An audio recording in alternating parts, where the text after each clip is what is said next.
Judge, I'm not sure Go ahead. if Miguel let you know, but we don't have any students for the pledge today. Okay. Yeah, Okay. we didn't have any students available, unfortunately. Well, no, thank you for all the other times that we get them. It's really a great start of the day. Go ahead, Caesar. Thank you. Good morning, ladies and gentlemen. Today is Monday, August 23rd, 2021. Commissioners Court is meeting in regular open session. Would you please rise and join us for the Pledge of Allegiance?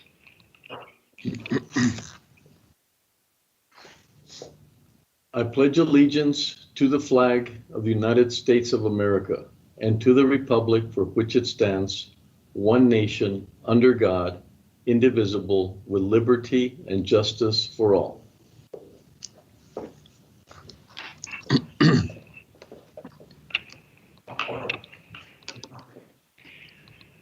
Item number 3 is our invocation, which will be led by Wally Haley from Join Us for Justice. Ms. Haley? Thank you.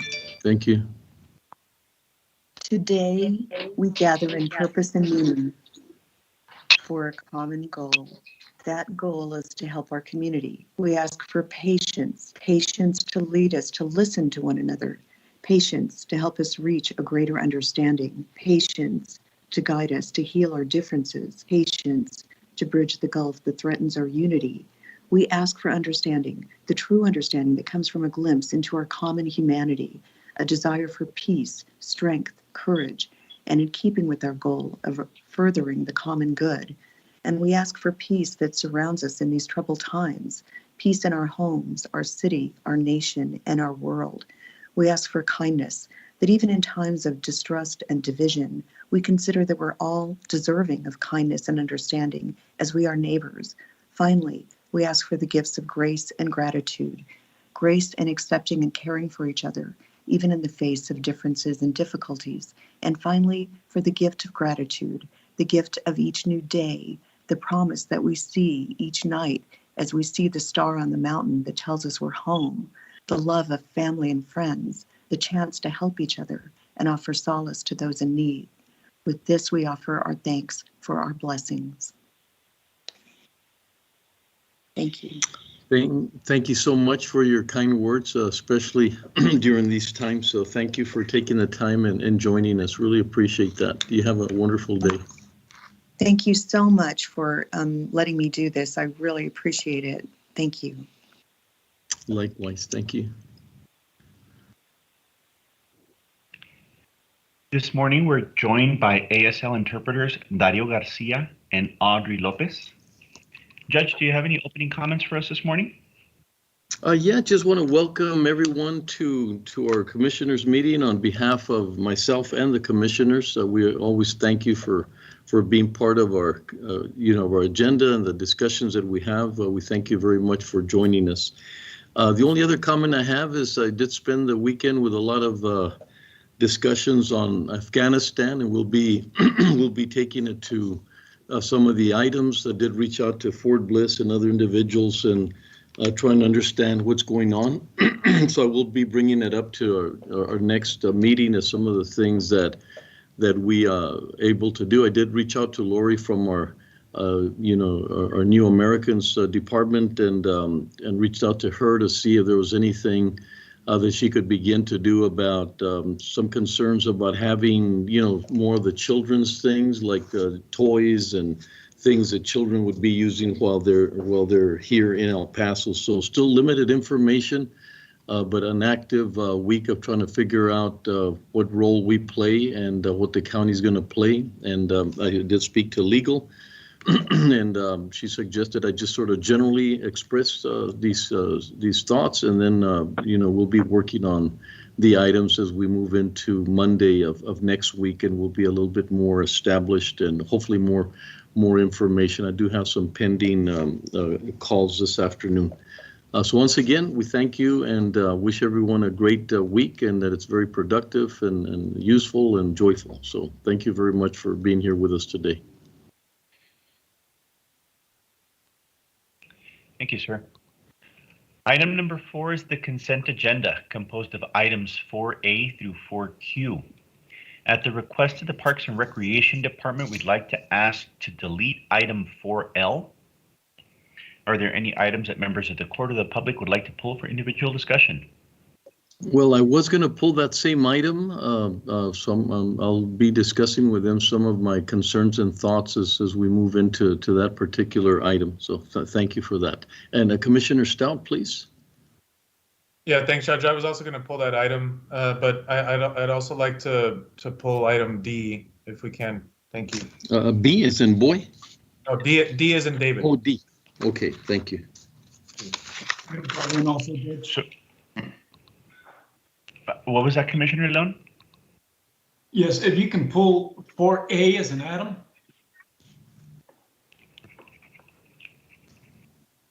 Thank you, A sir. and D. Okay, thank you. And then we're deleting L. Okay, Yes, sir. thank you. Move to approve Second. the items that are left over. Commissioner Holguin, Aye. Commissioner Leon, Aye. Commissioner Stout, Aye. Commissioner Robinson, Aye. Judge Samaniego. Aye. Motion carries.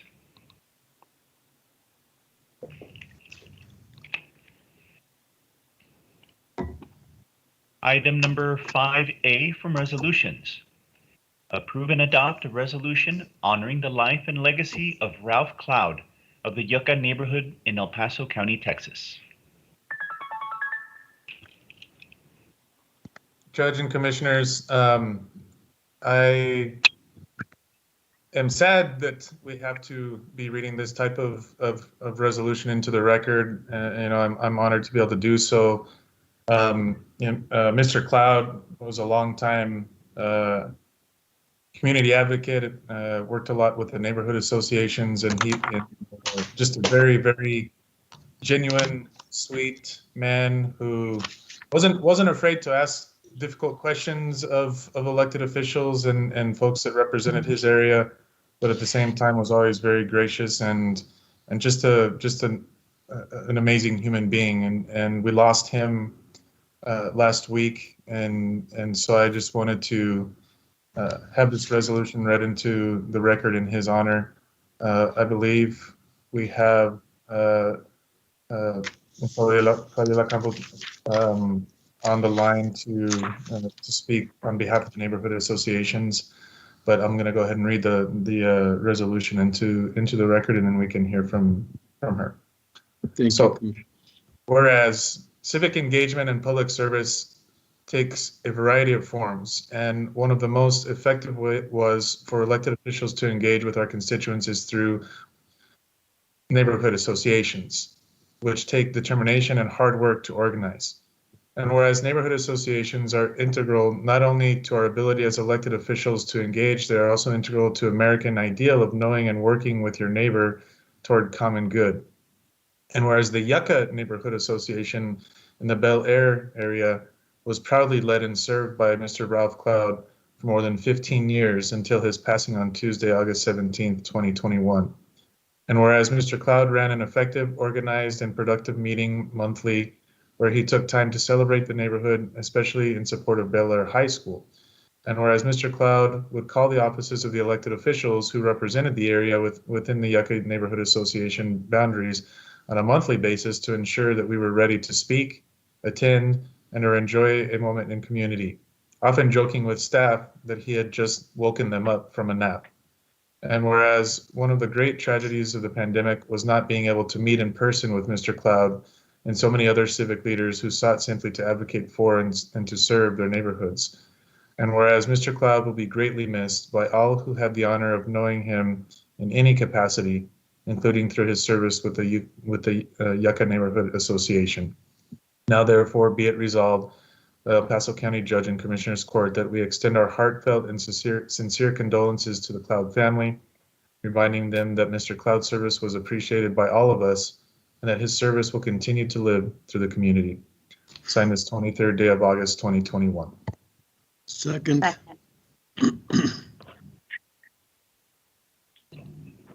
Commissioner Holguin, Aye. Commissioner Leon, You muted, Commissioner Leon? I'm sorry. Aye. Commissioner Stout, Aye. Commissioner Robinson, Aye. Judge Samaniego, Aye. motion carries. Thank you all. Caesar, I think we have some folks that are on the line to speak. I placed a call to Fabiola Campos. Fabiola, are you there? Yes, I'm here. Okay. You can go ahead. Thank you, Ms. Campos. Go ahead. Thank you. Good morning, County Judge and Commissioners. My name is Fabiola Campos Lopez, El Paso Neighborhood Coalition Chair. The coalition is a network of all city registered neighborhood associations since 2003. We all should agree that the passing of a family member, friend, or colleague is the saddest moment in everyone's life. And today, we are gathered to pay tribute to a great man, a distinguished member of our community, and the legacy that he lives. Of course, I'm referring to Mr. Ralph Cloud, the Yaca Neighborhood Association president in the Mission Valley area. In 2007, Mr. Cloud saw the need and benefit for empowering his neighborhood by Yaca Neighborhood Association. He was an outstanding community leader who earned the respect and support of the Yaca Neighborhood Association members and the Mission Valley community because of his commitment and responsibility to serve. For the last 14 years, he had organized the Yaca Neighborhood Association's monthly meetings, the yearly Enchilada Plate fundraiser, and formed great partnerships like with the Isleta Independent School District and specifically with a neighborhood high school, Bel Air High School. His interests were many and all for the community welfare, but his strong interest was noticeable in the Judge Edward S. Marcus Library. He cared about the neighborhood children and youth having the library always available to use and enjoy their services. For many years, he was a pioneer of multiple neighborhood improvement projects at the Yaca Park, library, and around the neighborhood. His legacy will always be present, and the El Paso Neighborhood Coalition will always appreciate Mr. Ralph Cloud's long-term outstanding leadership and community-driven commitment. Our heartfelt condolences to his family, to the Yaca Neighborhood Association members, and to the Mission Valley community. Rest in peace, an outstanding community leader, a colleague, Mr. Ralph Cloud, Apa, as he was called by his loved grandchildren. Thank you for your attention. Thank you very much, Ms. Campos. Very much appreciate that. Who else is on to speak? I believe that's all the only person we had, Judge. Okay. Well, Ms. Campos and Commissioner, really thank you for especially acknowledging sometimes these great individuals, we don't find out about who they were. And so it's always extremely important. We don't have many individuals of this caliber. And so we thank you for recognizing and, hoping that our young adults begin to see some of the things and he becomes a benchmark for things that need to happen. Your organization obviously is one of the better neighborhood associations and you do quite a bit in that area. So we thank you, Commissioner. Thank you very much. And back to you. But Commissioner, thank you for bringing and recognize these incredible individuals. Thank you. Yeah, thank you, Judge, and thank you, Ms. Campos Lopez for your words this morning. Unfortunately, his family members were not able to be here, but we'll make sure that they get the resolution. Thank you.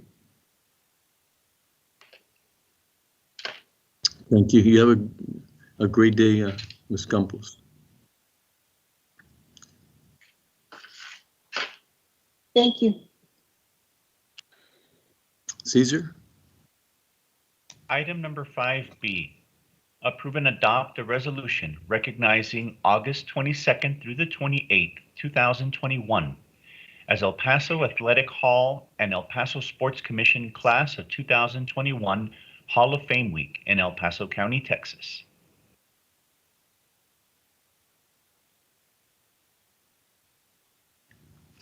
Commissioner Good morning, Robinson? Judge. Yes, sir. Good morning, everyone. Good morning. Good morning. It's my pleasure to present this resolution for a great bunch of individuals who have been outstanding in our community. I'll make some comments in regards to their tenure as coaches and officials and athletes as well. So we'll go with reading the resolution. Good morning, Judge and Commissioners. Jessica Dominguez from County Administration. I will be reading the resolution on behalf of Commissioner Robinson. Whereas the El Paso Athletic Hall of Fame was founded in 1955 to honor those athletes, both men and women, who have in their athletic fields of endeavor brought great credit upon themselves in El Paso County. And whereas the El Paso Athletic Hall of Fame honors each year the high school student athletes of the year and the class of 2021 Hall of Fame class under President Ed Stansbury, the organization will honor Joe Overton, Jim Weddle, and John Berkelback in the Living Athlete category, along with the Maria Kennedy and Erwin Blocksdorf in the Coach Administrator category.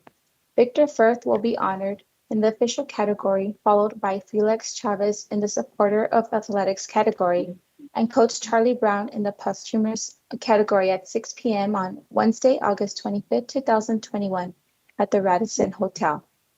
Whereas the El Paso Athletic Hall of Fame in 1981 started a high school student athlete of the year honor recognition program, and in this, the 40-year anniversary, will honor the following 4 individuals as the first ever recipients of the award in 1981. Patsy Norman Brunson of El Paso High School, Kurt Powell of Irvin High School, Rosa M. Sosa Chavez of Bel Air High School, and Eddie Cadena of Riverside High School. Whereas the El Paso Athletic Hall of Fame has inducted almost 383 men and women into its prestigious organization, and whose individual plaques are proudly displayed in the concourse of the Don Haskins Center on the campus of the University of Texas at El Paso. And whereas the sponsorship of the El Paso Sports Commission and the El Paso Athletic Hall of Fame's yearly efforts in continuing to provide fond memories for decades to come for El Paso, Texas, and the region.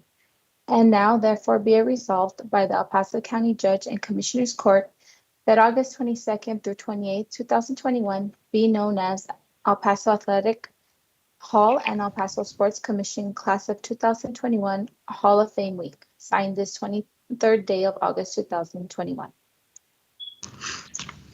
So moved. Second. Commissioner Holguin, Aye. Commissioner Leon, Aye. Commissioner Stout, Aye. Commissioner Robinson, Aye. Judge Samaniego. Aye. Motion carries. Good morning. I am Ed Stansbury, current El Paso Athletic Hall of Fame president, and a special thanks to the Hall of Fame committee members who have worked so hard on this year's banquet ceremony. Thank you, Judge Samaniego and county commissioners, for this great honor this morning in recognizing the El Paso Athletic Hall of Fame class of 2021. A special thanks as well to our title sponsor, the El Paso Sports Commission, as we induct 8 new members to the hall this Wednesday, August 25th at 6 p.m. at the Radisson Hotel. Very quickly, I'd just like to highlight our inductees for this year. Mr. Joe Overton in the Living Athlete category was a Major League Baseball player with the San Francisco Giants organization, a pitcher and quarterback for Auburn University, and inducted into the El Paso Baseball Hall of Fame in 1995. Mr. Jim Weddle A distance running, very decorated distance runner, has qualified for the Boston Marathon 49 times and New York Marathon 22 times. Lastly, in the living athlete category, Mr. John Berkelback, UTEP shot putter, Austin High School graduate.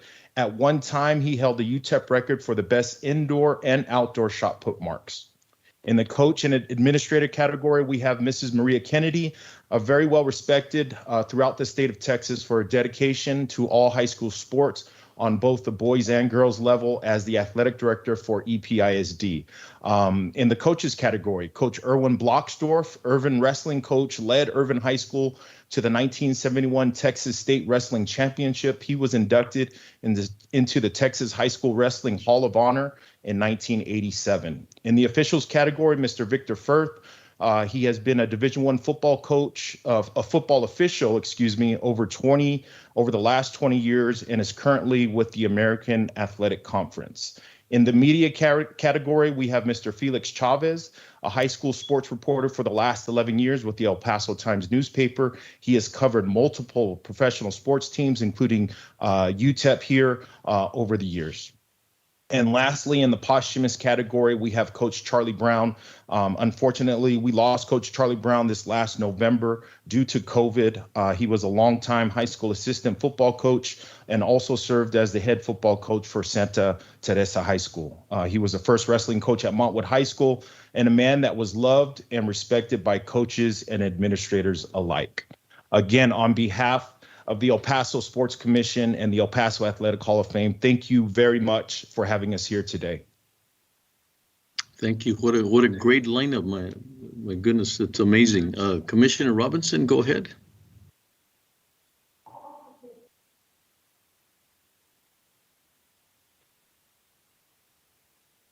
You might be muted on your end, Commissioner. I'm sorry. I'd like to hear from Coach Kennedy in particular because we have a relationship as far as I officiate her games as a coach and I deal with her as an administrator for the El Paso School District. She was one of the most tenacious coaches that I had to deal with. Not in a bad way. She was always very, very respectable. And when her coaching days were over, she became administrator for the school district for the athletic division, and she did an outstanding job in that position as well. So, Coach Kennedy, let me hear from you. Good morning, Commissioner Carl Robinson. I don't know if I can call you that. You were just Carl, the basketball official.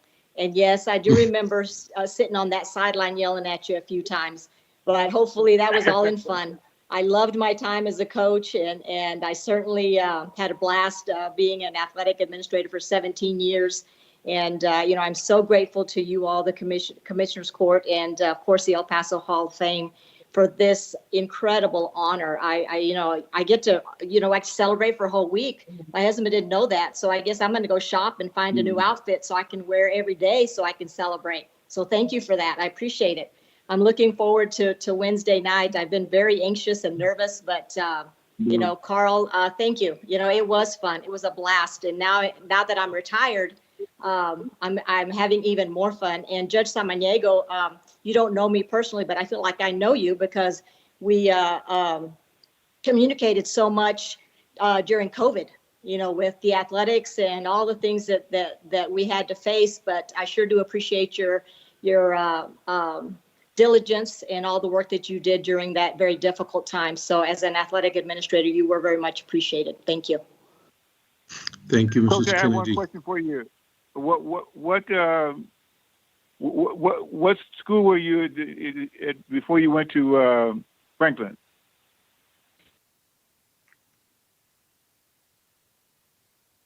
You're still muted, Ms. Kennedy. I'm sorry. Yes, before I went to Franklin, I was at Irvin. I spent 6 years at Irvin High School as everything, basketball, volleyball, track, you name it. It sure was fun back in those days. And before Irvin? And before I went to Irvin, I was at Coldwell Elementary. I spent a year there. It was a K-8 at one time. And even before that, before I came to El Paso, I was in Victoria, Texas, and Andrews, Texas, and then I came to El Paso in 1986, married my husband. Been here now 35 years. So, and all of those years were spent in EPISD. Well, I just want to say congratulations to all of the inductees. You've done a great service to our community. Job well done. Commissioner, you've got other individuals that are here with us if they'd like to speak as well. Yes. Mr. Overton, would you like to unmute yourself, sir? You're still muted. You just have to unmute yourself. Yeah, just introduce yourself and you can begin. You just have to hit the microphone icon.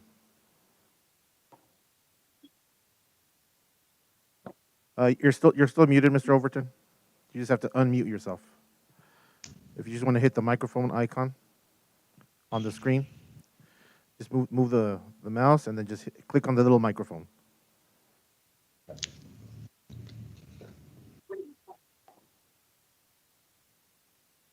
When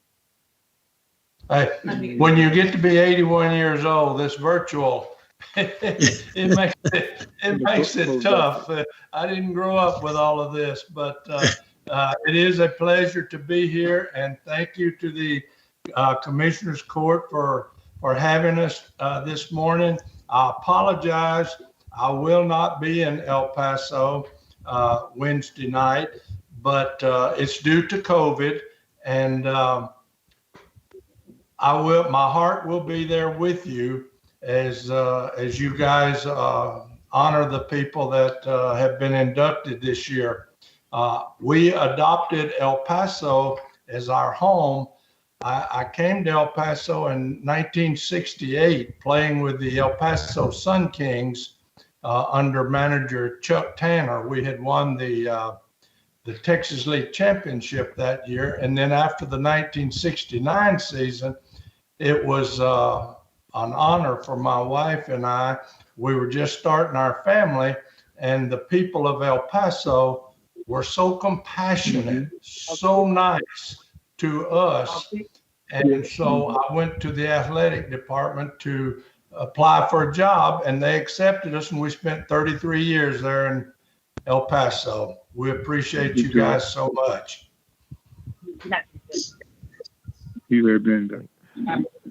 Okay, thank you, sir. Mr. I can't pronounce your name. You're Berkelbach or Berkelbeck? John Berkelbeck. Good morning, Judge and Commissioners. Thank you so much for honoring this day with a beautiful resolution.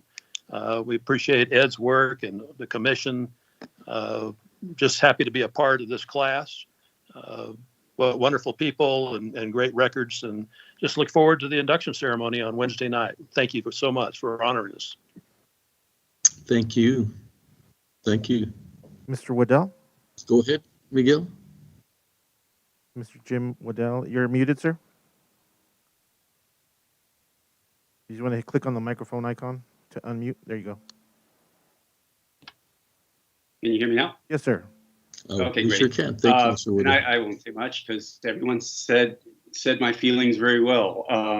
I'm honored. Thank you, Judge, commissioners. Really appreciate it. I just run, so I figure out if I can just get out there and run and join these great people. That's quite an honor in itself. So thank you.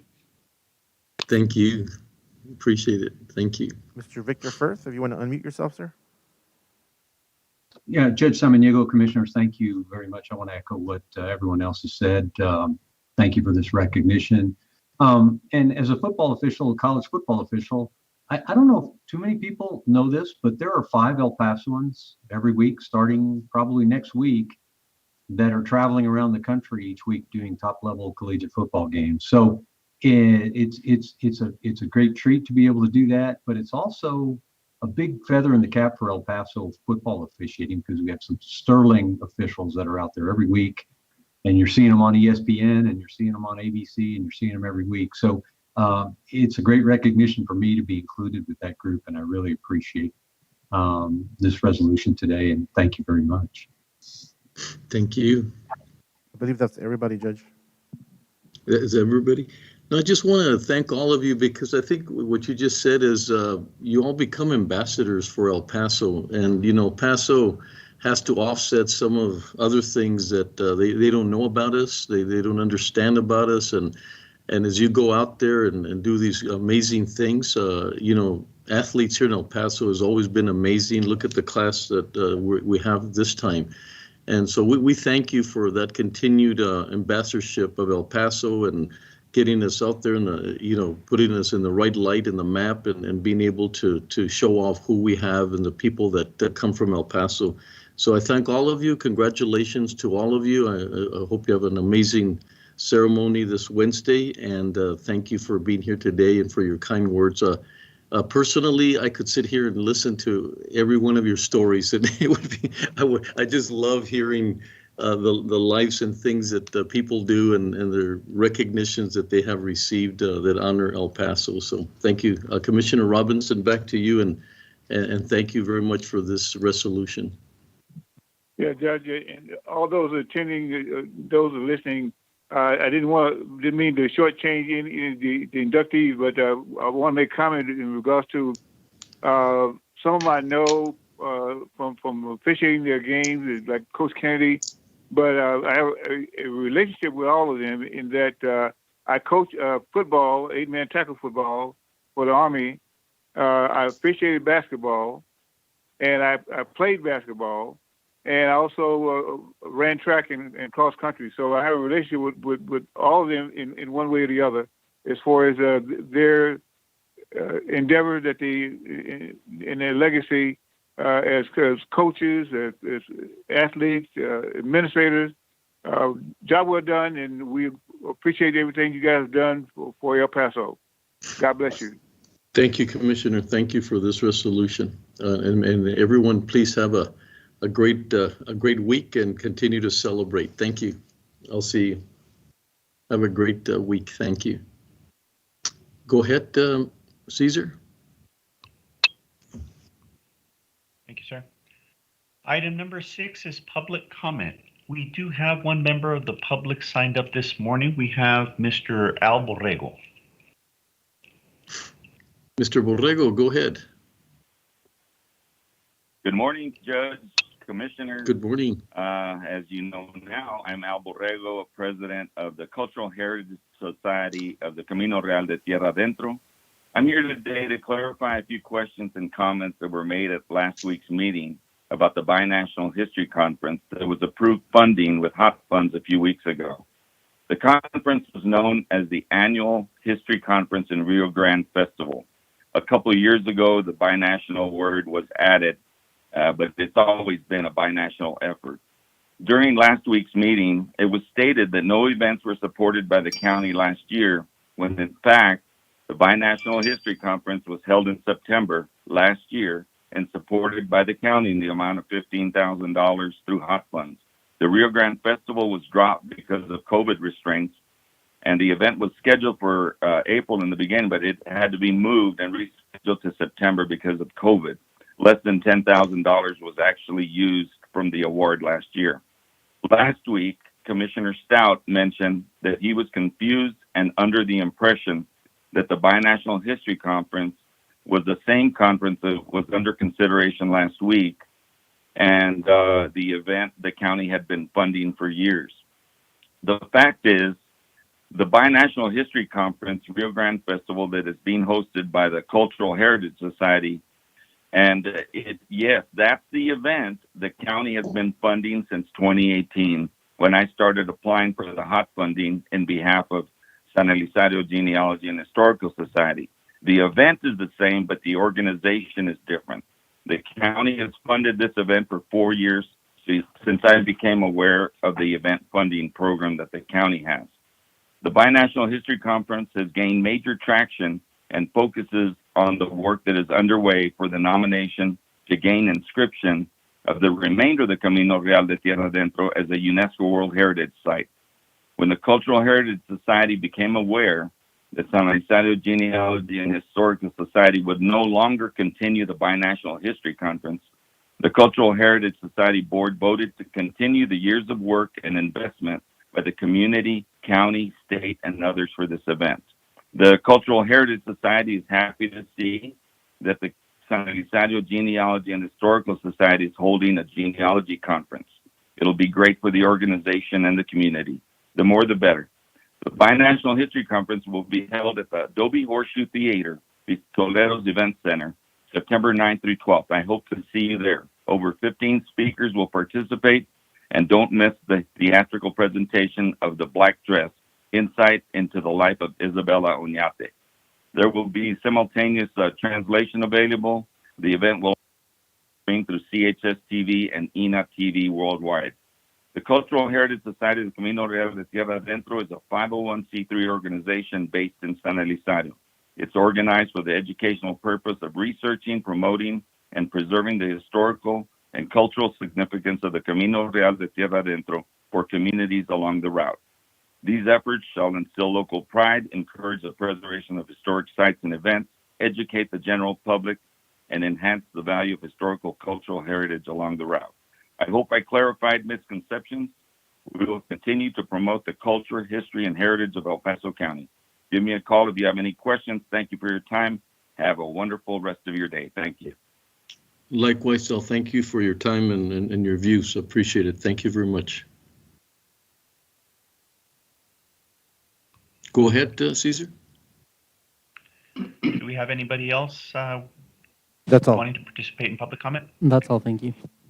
This concludes public comment for us this morning. Judge, would you like to take the items that were pulled from the consent agenda? Please, Okay. Item number 4A pulled for discussion by Commissioner Leon from the consent agenda. Approve and authorize the renewal of the County of El Paso's burn ban order for an additional 90 days, effective August 29th, 2021. Opinion number 211093. Yes, Judge and Commissioners, the reason I pulled this is, as you know, August was one of the wettest months we've had in years. And I think this merits some discussion. Do we want to continue with a ban? And I just wanted to hear what your opinions might be, but I think this is something that I just don't want it to be taken as a regular item that we don't discuss when the weather changes. Judge? Go ahead. No, I'm just, I'm getting it back to you and so far as your thoughts. Okay. I see Anna here as, you want to comment on that or? Sure. Thank you, Judge. Good morning, Judge, Commissioners. Anna Schumacher, Assistant County Attorney. As you all know, there's actually two provisions under the Texas Government Code, which is Section 352.081, in which you all could extend the burn ban, right? And so one of them is if these drought conditions exist, the Commissioner's Court would, basically go off of what the Texas Forest Service would determine, which is a finding of 575 or greater under the KDBI index. So right now, right, because of all the rain that we've received, we are under that at present. We're ranging this morning and kind of, you can see the colored maps that they provide, right, somewhere between 213 and 510. But the other section, right, that you all make a finding under, and we have been doing so, right, is that it's that drought condition, or the Commissioner's Court makes this finding, right, that in some part or all of the unincorporated area of the county, that there's a greater or exacerbated risk to the public safety if there's this allowed outdoor burning. And so the consideration, right, is if we're currently within that range in some areas and it continues to increase each day that we go out thereafter, would you all make a finding, right, that in some or all of the unincorporated areas of the county, there is this exacerbated risk to public safety based on outdoor burning? So that's the standard. Okay. And Commissioner, was your concern that we would sort of limit ourselves, or we would just, if you could explain that again so I could understand? No, no, thank you. The only reason I brought it up, it's not that I want to vote against the ban or for the ban. I just wanted to bring it up because I thought, in fact, it merited some discussion. And yes. I think just clarified it a little bit better for me insofar as different areas in our county that are still in that type of dry condition. So my thoughts are, just hearing from what you just said, is that we maintain the ban. Commissioner Judge, thank you. Ramon, go ahead. Good morning, Judge and Commissioners. Ramon Bracamontes from County Administration. Yes, Commissioner Leon, I agree with you, but just so y'all can know, since January of 2014, the Commissioners Court has been continuing this burn ban nonstop since 2014. And one of the reasons is they do it is to keep people from burning their trash outside their house, from burning tires out in the desert. That's a lot of it that has to do with it too. It's not just tied to the drought conditions, because this burn ban is not strictly tied to KDBI. It's tied to the pollution, it's tied to health and safety. And there's nothing that prevents, like the fire department from doing fires for training, nothing that prevents for agricultural people to burn that they have to. If it's there's statutes in there that if it's a necessity, you can do the controlled burn, but this is to stop random people from burning trash and anything outside. Well, thank you, and I think it's a good point. People see that it's raining and it's been wet, and you see a little bit of the green on the mountains, and we think, okay, now we can do all these other things, and that's not the case. You know, we still continue to have that ban, and because of what you just said, that's not just based on you know how the humidity factors, but also on these other things, the safety, the environment, and all these other areas. So I think you're right. I think it did need a level of discussion for our public to understand what we mean by the ban, and it's not based on, well, it's it's green, therefore we don't have to worry about it. So thank you, Commissioner. You want to move on that? Yes, having heard what I just heard, move to continue the ban. Second.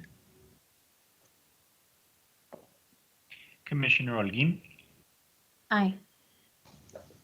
Commissioner Leon, Aye. Commissioner Stout, Aye. Commissioner Robinson, Aye. Judge Samaniego. Aye. Motion carries. Thank you. Item D, I guess now, please, Cesar. Yes, sir. Item number 4D, pulled for discussion by Commissioner Stout. Approve and authorize the continuation of the current optional $10 county road and bridge fee, as well as the $10 transportation project fee on county vehicle registrations for calendar year 2022.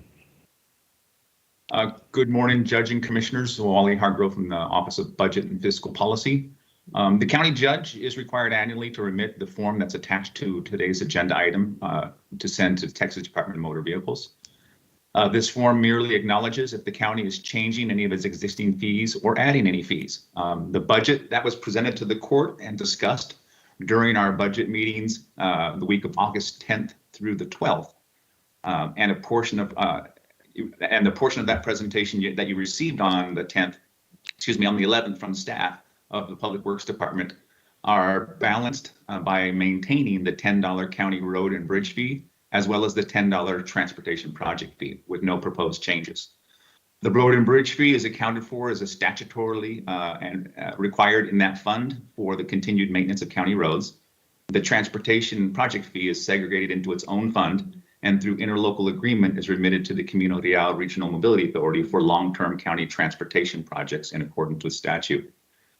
These fees, as presented, should amount to approximately $6.9 million in each of these funds for fiscal year 22. At this stage in the budget, any proposed changes in these fees would impact either of these funds. In the road and bridge funds, we utilize this $10 fee along with an additional transfer in from the general fund of over $5.3 million for the continued maintenance and enhancements to county roadways. In regard to our transportation project fee, the county has engaged in the long-term interlocal agreement with the Camino Real Regional Mobility Authority, whereby the county commits to remit this special funding source in full and upon collection, as authorized by statute. These funds are utilized to cover debt payments on county road projects which are currently underway or completed and constructed by the Camino Real Regional Mobility Authority. I also like to let the court know that we have staff from Public Works also online and available for any questions the court may have. I'll thank you, and I'm available for any questions and open it up for discussion from here. Okay, and Commissioner Stout, do you want to go ahead and comment? Yeah, thanks. I appreciate the overview there, Wally. And I mean, I pulled it not to keep it from going forward, but I just wanted to make a couple of points. Bring up some points for discussion and looking into the future. There's more than 800,000 people that live in the county, and about 4 out of 5 of them actually live within the city limits. And the VRF is paid by everyone who registers a vehicle, and which means that I would say the vast majority of the VRF is paid by folks that probably reside within the city. But the money is spent almost entirely outside of the city limits. And I know that I've had constituents worried about that kind of thing, feeling that it's unfair to, for example, constituents of Precinct 2 who also have needs when it comes to roads. And I think that we've seen that be underscored even most recently with the rains and some of the flooding that's been going on. It's similar to the issue I've raised before regarding how we spend property taxes, but maybe even more unfair in a sense, because while a homeowner will pay a variety of property taxes to multiple entities, this is a singular fee that's only paid to the county. And as you all know, further down the agenda, we have a number of items that we'll be looking at spending millions of dollars in projects on. I've generally supported the projects out in the county, in particular flood control and provisions and the provision of water. But I think that there's a line between supporting vital services for people who are misled by unscrupulous developers and supporting sprawl or unsustainable development. I think city and county residents are subsidizing, of course, county growth, which unfortunately doesn't pay for itself. And so I'd like to see if we can explore, what else may be done with these fees. And my understanding is right now it can only be used for transportation or road projects, but maybe that's something that we can look into in the next legislative session, possibly to be able to broaden the definition of what that may be, and just to look at other projects or partnerships within not just Precinct 2, but the other precincts that are within the city limits. I mean, I understand that a lot of the growth is outside of the city limits, and so we have to help with that. But it can come across as very unfair to folks in Precinct 2, for example, whose roads are in terrible shape, but they're paying this fee to increase road capacity and fix roads that they'll never drive on. So that said, I'm not voting against it, but rather just wanted to share with you all some of the concerns I have and how it's being spent, and hopefully lay some groundwork for the discussion. So thanks, Judge. Yeah, no, and thank you. There's some items that require a little bit more discussion, and I'm always appreciative that we pull those out, especially that helps the public understand our decisions and situations better. Go ahead, Commissioner Holguin, please.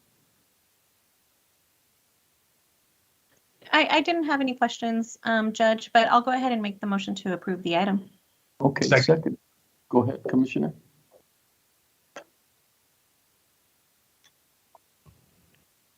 Commissioner Holguin. Aye. Commissioner Leon. Aye. Commissioner Stout. Aye. Commissioner Robinson. Aye. Judge Samaniego. Aye. Motion carries. Thank you very much. Thank you. Caesar? Thank you. Item number 7 from County Administration. Receive a report and discuss and take appropriate action regarding the CARES Act grant, the Coronavirus Response and Relief Supplemental Appropriations Act 2021, and the American Rescue Plan Act of 2021. Good morning, Judge and Commissioners. Wally Hargrove again from the Office of Budget and Fiscal Policy.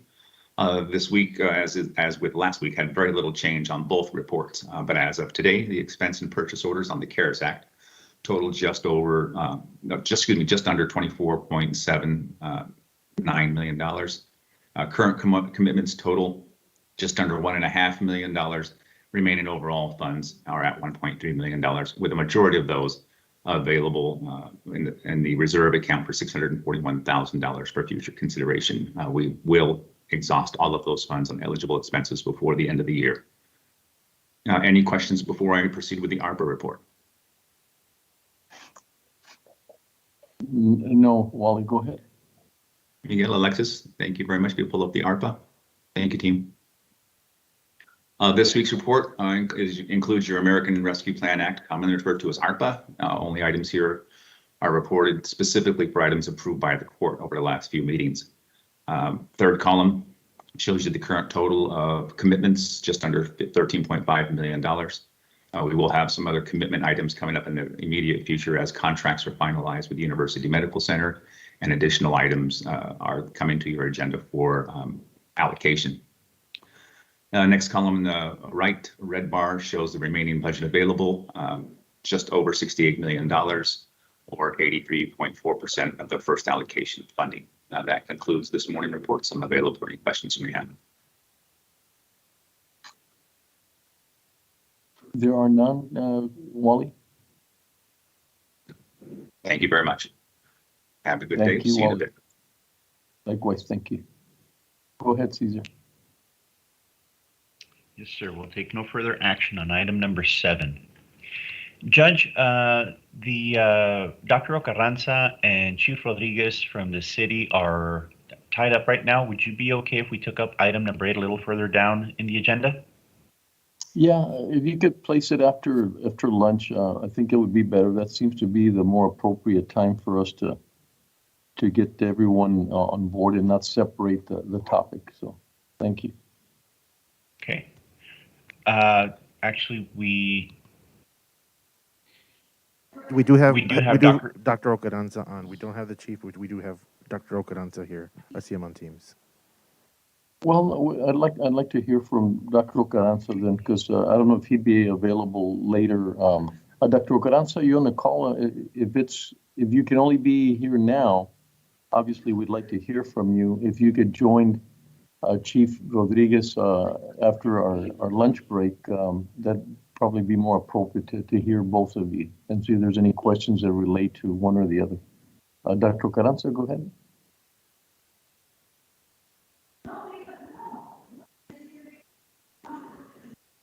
You're muted, Doctor.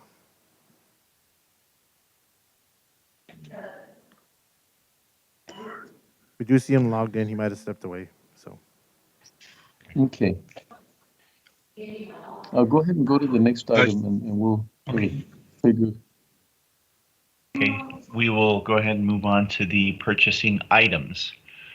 Item number 9 from purchasing: approve the purchase and installation of a new canopy at the County of El Paso Fabens warehouse using Region 19 contract 187280, awarded to IQP Canopies LLC of El Paso, Texas, in the amount of $264,600. Purchasing approved on August 16, 2021.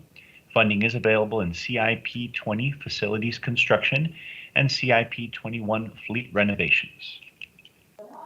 Good morning. Joe Lopez, Interim Purchasing Agent, County of El Paso. For the record, the Purchasing Department reviewed available cooperative contracts and determined that IQP Canopies through the Region 19 cooperative was the best offer that conformed to the county's needs.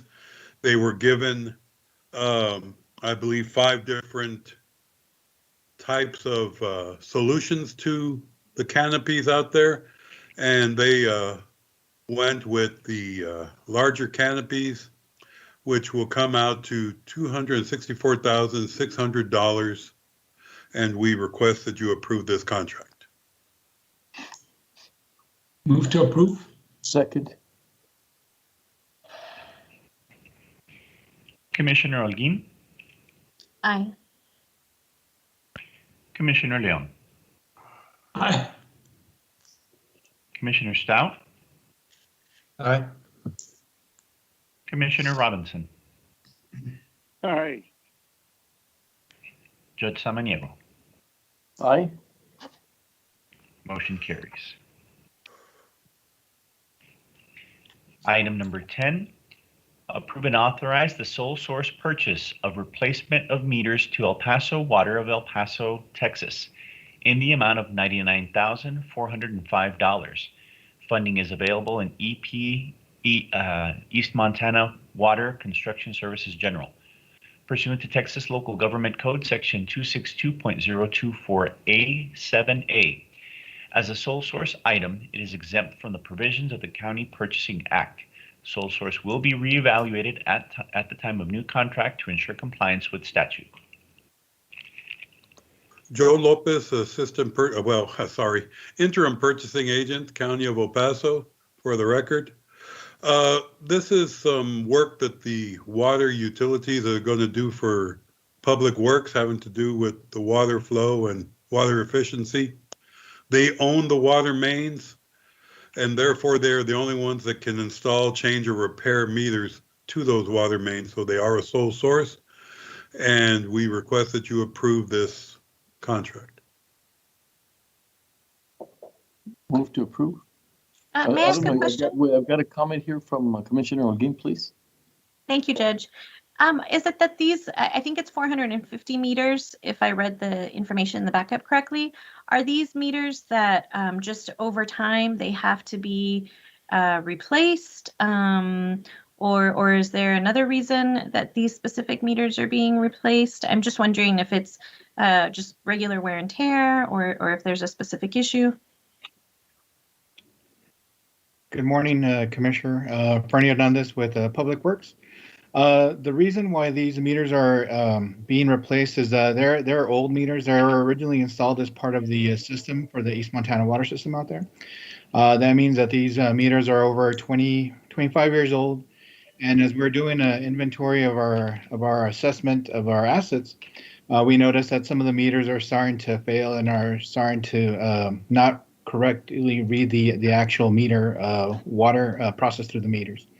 So this is the part one of a three phase project that we're doing to replace all the entirety of the meters in the county East Montana water system. And so that's why we're presenting the first one this year.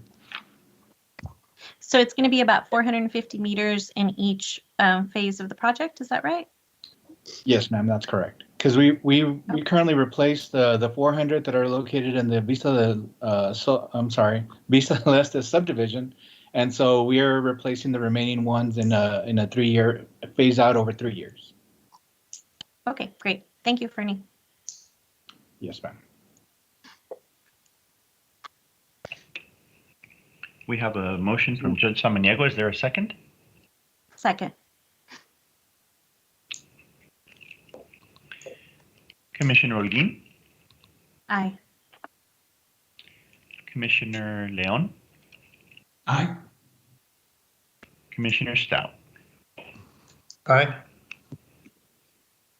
Commissioner Robinson, Aye. Judge Samaniego. Aye. Motion carries. Thank you. Item number 11, approve the purchase of web-based solution software for Sheriff's Department using Region 19 Contract 187297, awarded to Lexipol of Frisco, Texas for year one in the amount of $162,706.50, year two, $280.79, year three, $67,494.82 for a grand total of $294,482.11. Purchasing approved on August 16th, 2021. Funding is available in various sheriff's accounts. Joe Lopez, interim purchasing agent, County of El Paso, for the record.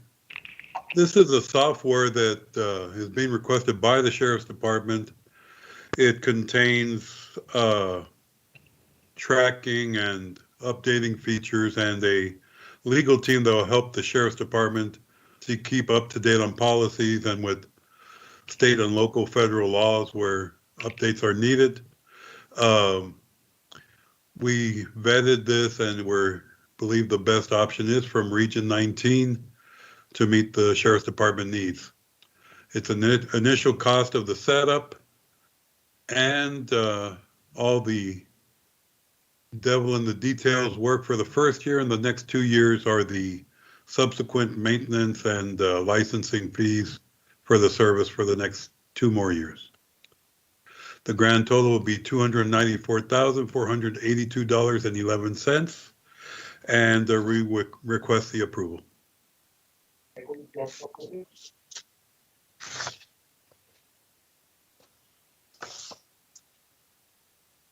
Did I hear a motion? I'm sorry, something came up, but I didn't know if it was a motion or just someone else speaking. Move to approve. Okay, second? Commissioner Holguin. Aye. Commissioner Leon. Aye. Commissioner Stout. Aye. Commissioner Robinson. Aye. Judge Samaniego. Aye. Motion carries. Thank you. Have a good day. Take care. Be safe. And I really worked hard not to sneeze on all of you right now with my allergies. You all have a good day. Thank you. God bless you too. Take care. Judge, before I read in item number 12, I've received a message that Judge Anchondo is on the bench, but he would like to address the court regarding this item. Can we go ahead and take this a little further down? Present. Absolutely. Oh. Absolutely. Then I always let me read enjoy that in. having I always make room Oh, for no, the he court is on. to He is address on the board. issues at hand. Item Hello, number Judge, 12 how from are you? Judiciary and Corrections. Approve and authorize the county judge to accept the Department of Health and Human Services Substance Abuse and Mental Health Services Administration Grant Award for Year 4, awarded to the DWI Drug Court Program. The grant is in the amount of $387,716 from September 30th, 2021 through September 29th, 2022. No county match is required. Contract number 2021-0638. Welcome, Judge Anchondo. It's always my pleasure, Judge and Commissioners. Thank you always for the wonderful support of the court and the community. And we are glad to say that we're working toward a year 4 on a 5-year grant that has been able to help a lot of our individuals who suffer from alcohol, some mental health, and some substance use disorder. So we've been very fortunate to continue the great work with SAMHSA and our local stakeholders to continue the effort and rehabilitate these individuals. And we hope that you will approve our ongoing work so we can continue our strides in helping these individuals. Judge Anchondo, there's been a lot of discussion on the delayed treatment for mental health and an uptick in a lot of different areas, from drug use to alcohol use to, suicide, just an overwhelming amount of discussion about that. Could you give us a little bit of an insight to what you're seeing at your court at this time? Interesting topic for us as courts, and of course for me personally and for the team. We're just discovering that a lot of folks are not getting probably the necessary help. What forces the system, our criminal justice system, and the stress it places upon us is that we're now doing the proper protocols to be assessing individuals up front. So we're doing things up front at the front end to start determining what the problems may be and start intervening by resources, stakeholders' assistance to be able to do some kind of impact on these individuals at the beginning. What we're discovering is if we don't do the necessary work during the time that they're with us and we place them back into the community, then we're really not doing the job we need to be doing to prevent recidivism. So as you have heard, we have seen over 92,000 people in this country suffer from overdose.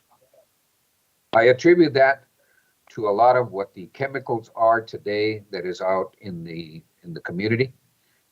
These folks are being exposed to a lot of things that I think place them in danger, place them in death because of the chemicals that are being out there.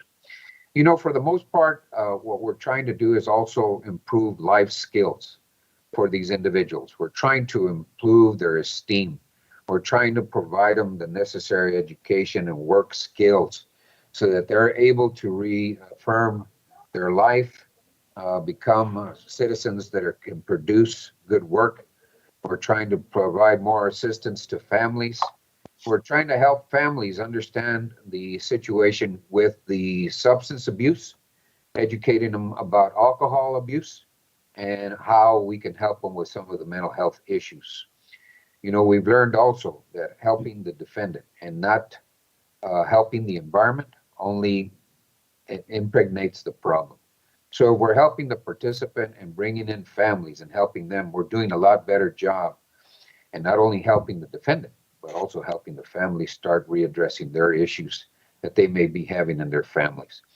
And, you know, once we get these folks to where I think we can help them, we're trying to restore some of that ability to not resort to drug abuse, alcohol abuse. And if we can, also address some of those mental health issues that even if they leave our programs, that we look at the long-term recovery capital of looking toward the future of maintaining the sobriety so that they don't come back into the system and they don't get rearrested and commit any other problems. I'll tell you what, it's not easy what we're doing. It's a tough job, but I really do appreciate all the hard work that all our courts are doing, what our team is doing, and how all the other peoples are intervening and helping us make a difference in helping these people. We could go on this one all day, Judge, but that's basically what we're trying to do.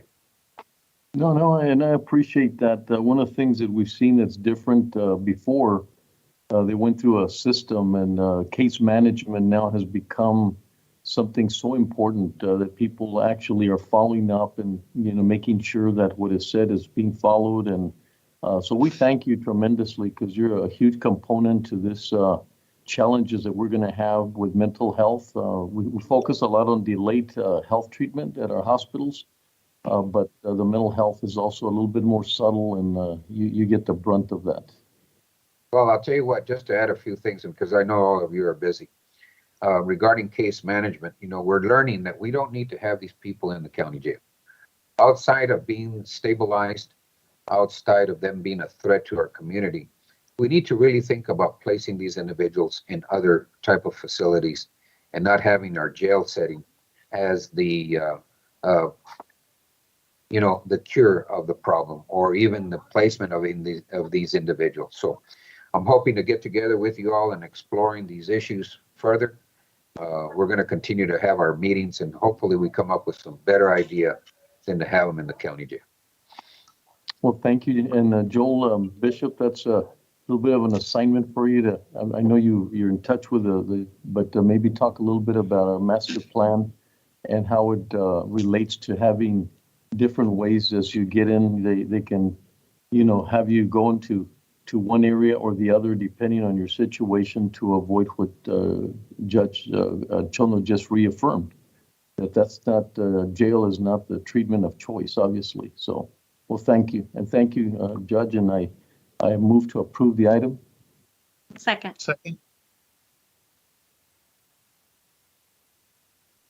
Commissioner Holguín. Aye. Commissioner Leon. Aye.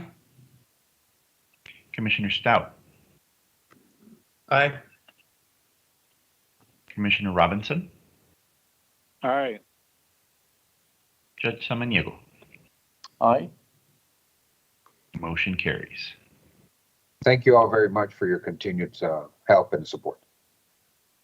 Have a great day, Judge Anchondo. Thank you. That may I be excused. You shall. Thank you. Thank you all very much.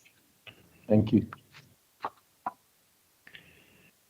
Item number 13, approve and authorize the county judge to sign the interlocal agreement for the provision of multi-systemic therapy services between El Paso County and El Paso MHMR, doing business as Emergence Health Network, for children and adolescents under the care of a referring agency and who may be candidates for mental health therapy from October 1st, 2021 through September 30th, 2022, in an amount not to exceed $238,425. Funding is available in General Fund, Juvenile Probation Department Professional Services General, and Special Revenue Juvenile Probation Department Support Professional Services General. Contract number 2021-0541. Good morning, Judge and Commissioner. My name is Janelle Morgan, and I'm the Director of Probation Services at the El Paso County Juvenile Probation Department. And the interlocal agreement that's before you today is a contract between the Juvenile Probation Department and Emergence Health Network, or EHN, for multi-systemic therapy, or MST, services for youth and families adjudicated to probation at our department. MST is an evidence-based practice that provides counseling and case management services addressing the systematic drivers to a youth's delinquent behavior. Many times, the MST program specifically targets the dysfunctional family systems these youth are a part of and tries to improve parenting skills in an effort to assist the youth in making better choices, thereby reducing recidivism for youth adjudicated to probation. I respectfully request your approval of this interlocal agreement between EHN and the Juvenile Probation Department. Move to approve. Second. Commissioner Holguin, Aye. Commissioner Leon, Aye. Commissioner Stout, Aye. Commissioner Robinson, Aye. Judge Samaniego. Aye. Motion carries. Thank you all very much. Thank you, Janelle. Thank you for all you guys do. Thank you. Judge, we do have one more request from the judiciary. It's further down on the agenda. Would you be okay with us pulling up item number 25 from Budget and Finance? Absolutely. We have Judge Chu here with us. Yes, sir. Item number 25 from Budget and Finance. Approve the interim reallocation of capital funds for the Council of Judges. Good morning, Judge and Commissioners. Wally Hargrove from the Office of Budget and Fiscal Policy. Today's item is for an interim reallocation request from the Council of Judges. As you're aware, in February and March of this year, a number of courts on the 7th through 12th floors of the courthouse experienced water damage as a result of leaks and a large pipe breakage.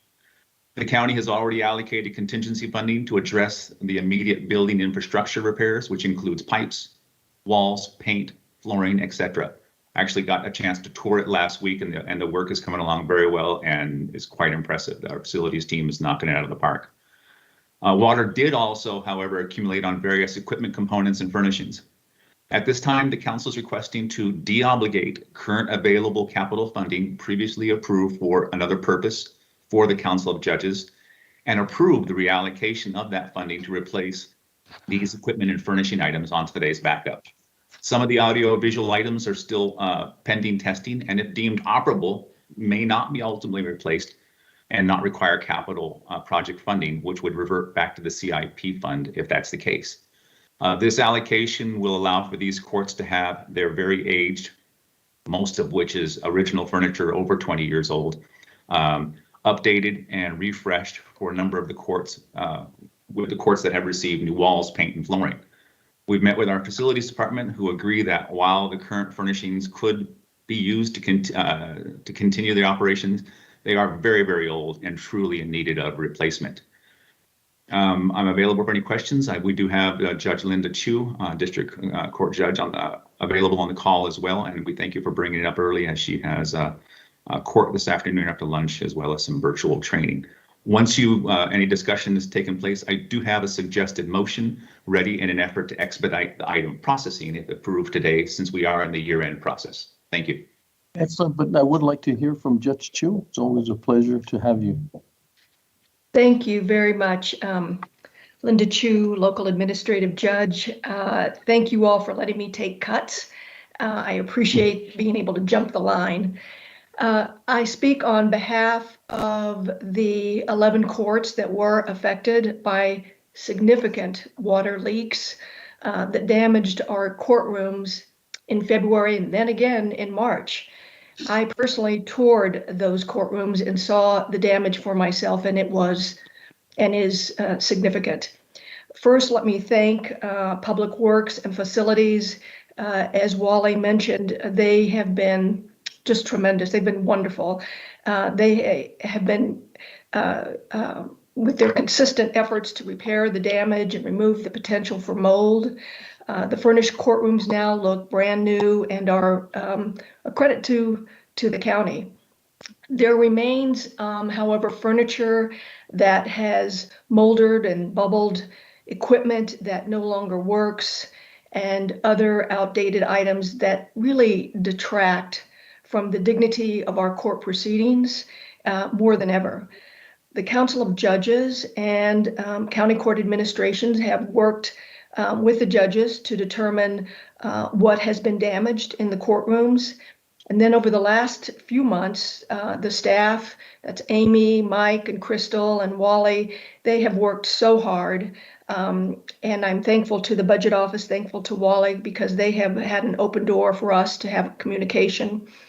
And they have worked tirelessly to prepare cost estimates for the replacements and the installation, and then to identify an appropriate funding source. The request that you have before you today is to reallocate funds, and that allows the courts to replace lost equipment and furniture without reaching into contingency funds or worse, another department for replacements. So we certainly and most deeply appreciate your consideration.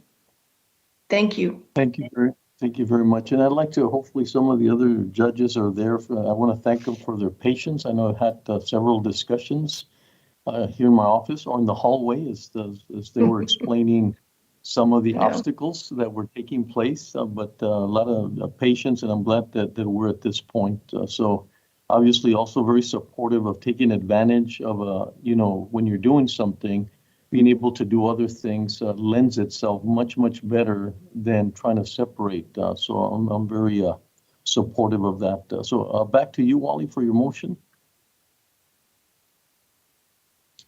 Thank you very much, Judge. It is a little bit long and wordy and has all those numbers and letters that we like so much, but this will allow us to get that into the minutes of the agenda to effectuate a quick turnaround. I would like to suggest for the motion, approve and authorize the reallocation of capital funds for the Council of Judges project in an amount not to exceed $120,000. Funding is available from within CIP 21 Council renovations, $60,948. Account COCP 3001 CIP 2021 431 20 21003 001 COJ 01 701001, as well as CIP 21 Council equipment $96,760. I'm not going to read the entire string. The only thing that's different is at the end, and I will send the numbers over to our agenda item. But the last digits are COJ02 76002, and allocate to CIP 21 Council cap out EQ non-cap $120,000. Same accounting string is the same up until the last two series of digits, which is INT 18 706001, and further CP improve 01 miscellaneous in the amount of 37,708. That amount will go to our capital reserves. That account string is COCP 3000-000-000-000-000-0000-75005. Sorry for the long narrative there, but that allows us to get it into the right account codes, and those codes will be sent to our agenda team to include in your minutes. Well, it's now formal. So move to approve. Second. Second. Commissioner Holguín, Aye. Commissioner Leon, Aye. Commissioner Stout, Aye. Commissioner Robinson. Aye. Judge Samaniego. Aye. Motion carries. Thank you very much. Thank you. Thank you, Thank Judge. you all. Judge, too. Thank you. Have a great afternoon. Thank you. Thank you. Go ahead, Caesar. Yes, sir. Moving on to economic development, item number 14. Approve and authorize the county judge to sign the First Amendment to the Chapter 381 Economic Development Program Agreement with Charter Communications Incorporated, which clarifies the grant amount to include training. Contract number 2021-0649. Good morning, Judge and Commissioners. Michael Hahn is Economic Development Director. This amendment seeks to clarify that the 381 agreement approved by Commissioners Court on June 21st to support the expansion of Charter Communications in El Paso and its investment of $16.1 million also includes the grant for skills training in addition to a property tax rebate. The court heard about and discussed both parts of this incentive when the project was presented that day, especially as part of the court's understanding that the company plans to employ 929 people as part of its expansion. Although both segments of support are included in various sections of the agreement, there is one section that contains language that could limit the agreement to not allow the skills training grant the court intended to be included. We ask for favorable consideration of this amendment to clarify that the skills training grant is included in the 381 agreement between El Paso County and Charter Communications. I'm happy to take your questions. Any questions or comments? I think we had discussed this before, so I think that inclusion is really important. I'll move to approve, Judge. Second. Second. Commissioner Holguín, Aye. Commissioner Leon, Aye. Commissioner Stout, Aye. Commissioner Robinson, Aye. Judge Samaniego. Aye. Motion carries. Item number 15, approve and authorize the county judge to sign the Texas Economic Development Council Hot Event Grant Award Agreement in the amount of $10,000 to support the August 23rd through the 24th, 2021 TEDC Team Texas Economic Summit. Funds are available in special revenue, tourist promotion, historical events. Contract number 2021-0648. Morning, Judge and Commissioners. Michael Hernandez again with Economic Development. I'm pleased to present this item that seeks from the court consideration of hot funds to be applied for a portion of the expenses of the Texas Economic Development Council's Team Texas 2021 Summit, which is set to bring between 60 and 70 economic development professionals from across the state to El Paso this week, as well as 6 site selectors from across the country. El Paso County, along with the City of El Paso and the Borderplex Alliance, have been working to attract the Texas Economic Development Council and one of its conferences to El Paso. The group has not been here for over 10 years, and we are pleased that an opportunity to bring them here popped up last month, and we were able to quickly meet with the Team Texas folks and have their group come for a 2-day conference in El Paso. This opportunity is especially important for showing the site selectors who are part of the group the value of investing in El Paso. They have connections to corporations both globally and nationally that we think are important. We can show them that we have a vibrant community, talented workforce, and strong sectors that can support advanced manufacturing, logistics, aerospace innovations, and other high-value operations. We ask for your consideration, favorable consideration to apply $10,000 in hot funds to support the Texas Economic Development Council's Team Texas Summit. I'm happy to take your questions. Thank you. Commissioner Stout, please. Yeah, thanks, Judge. Thank you, Mr. Hernandez. I just had a real quick question. I mean, I know that we sent you an email earlier, but you know, I think that this could be you know, a valuable event for economic development purposes, but I'm not sure. I mean, I just want to get clarification on whether or not the best use of the hot fund is the way to go, or if the best way to fund this is through the hotel occupancy taxes. I mean, I understand that the event is going to bring 60 people, but it's not so much related to tourism. You know, none of the events described in the report that we got, or the slideshow that we saw, indicate that they're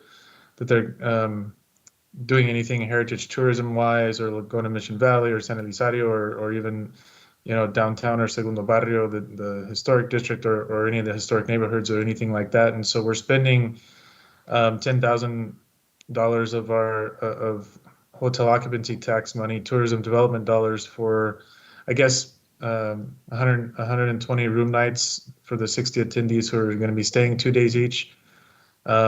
And so I know we're not going to be making that money back directly, and likely not even indirectly. So I think it's great to see them coming to El Paso, and it may pay off with business recruitment down the line. But I don't know. I mean, to me, it doesn't seem like it's related to tourism, other than the event attendees who are going to be staying for a couple of nights. So I wanted to ask, you know, if we think it's a good idea to fund this out of HOT, or if we should use some other funds. Well, thank you, Michael. Your question. You want to go ahead and address that? I know that we discussed that before, about that it's not strictly related to, but it could be structural. It could be sort of planning for the future, some other things that lead up to this. But could you, Michael, could you address the concerns or comments from Commissioner Stout, please? Yes, sir. Thanks for your question, Commissioner Stout. And we did look at that, whether this was an event that met our requirements, or at least what we look for in criteria in judging what is a hot fund applicable use of money for an event. This does, because it does bring people to El Paso, and it does show the area, especially downtown. We do thought it met some of those aspects of bringing people to here, including conventions and conferences. We also did consult with our attorneys in the county attorney's office, just to make sure that we were on the right track, and received an indication that this was could be viewed as an appropriate use of hot funds. Comments, anyone else? Commissioner Oldeen or Stout or Robinson, Leon, any other comments on the appropriation of funding this event? I know, Michael, that during the past several weeks, we have appropriated some monies from hot funds. Would it be possible to get an accounting from you, just so that we know how we're doing in that fund? Not necessarily for this item, but just in the future, if you could get that to us, I'd just be curious to see, because I know we have awarded several grants, and I'm just wondering how our hot fund balance is doing. Mm-hmm. Yes, ma'am. Well, we can certainly get that to the court by the end of today, but we do have, as you know, in the last couple of weeks, we've brought items that received approval for hot funds. So we do have those two items. We don't foresee any other events coming to the court through the end of this fiscal year looking for hot funds. So we're happy to get you that accounting. Erica, were you going to comment? I don't know if you came on screen, or you're. Yeah, good morning, Judge and Commissioners. Erica Rosales Negaglioni, Assistant County Attorney. No, Judge, I'm just here because I assisted Mr. Hernandez with the contract. So if the court had any legal questions, I'm here to answer those questions. Okay, thank you, Erica. Any further comments?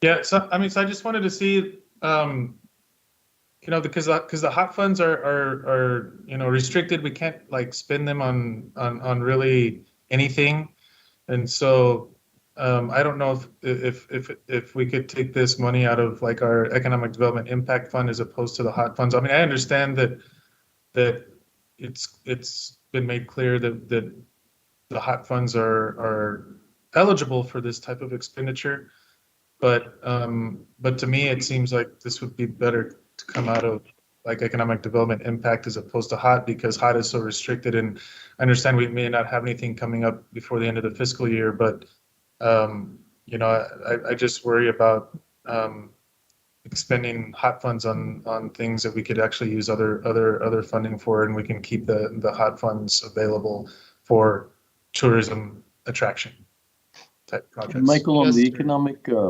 impact fund, and how do you feel about that? How are we doing there, and are you comfortable? Look at applying economic impact fund dollars for this, and we've been looking in the last few months to make sure that the economic impact fund is used for larger initiatives, larger projects that are a little bit out of the box. One of those, I think a good example is the Healthy Food Fund initiative, which has a larger impact in mind, and that's how we've been using our fund for that. Another one is possible expansion or support of commercial aerospace activity at our Havens Airport, something that's a bit of a larger goal that requires us to think bigger for a project that's going to be a little bit more long-lasting than an event that's coming here just for a few days. So we find ourselves in the same situation where it could be better appropriated. So Wally, any comments on what else do we have as an option for being able to support this request?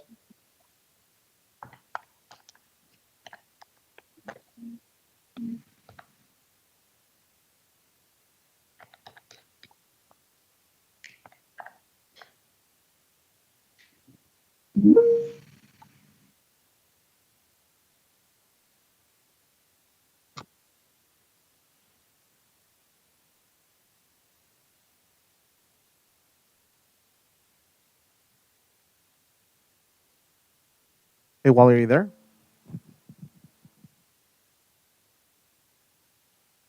You might have stepped away, Judge. Wally?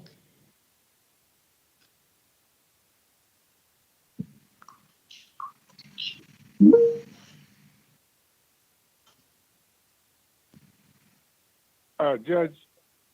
Yes, while we're trying to get Wally online, my comments on this issue, we established the economic impact fund for, did we specify the limits on utilization of the funds? Hi, Judge, Commissioners, Wally Hargrove, the Office of Budget and Fiscal Policy.